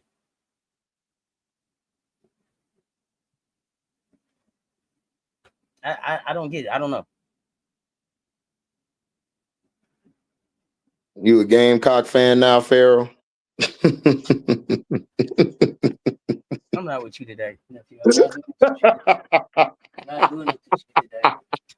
Look, man, I just call out the bullshit. Look, man, it's too much bullshit going on out here. There you go. Pharaoh been telling you, Pharaoh a Gamecock fan. Yeah, but hate on Asia though. Got you, dog. Got you. Hey, what y'all got up for the rest of the day on y'all channels? What y'all got up? I'm about to go to the movies. What you going to do? Man, I'm finna go see that primitive something. Want to see some people get eat up by some dinosaurs real quick. What Jurassic Park should have been. Wasted my time. What?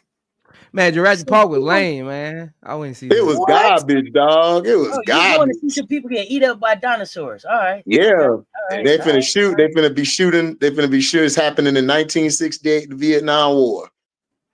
Okay, so you going for you? That's why you up choosing violence early today. Okay. Oh hell yeah! Listen. There's a plan for my shit. I wake up trying to see who I'm gonna piss off today. I just need to be in that violent energy.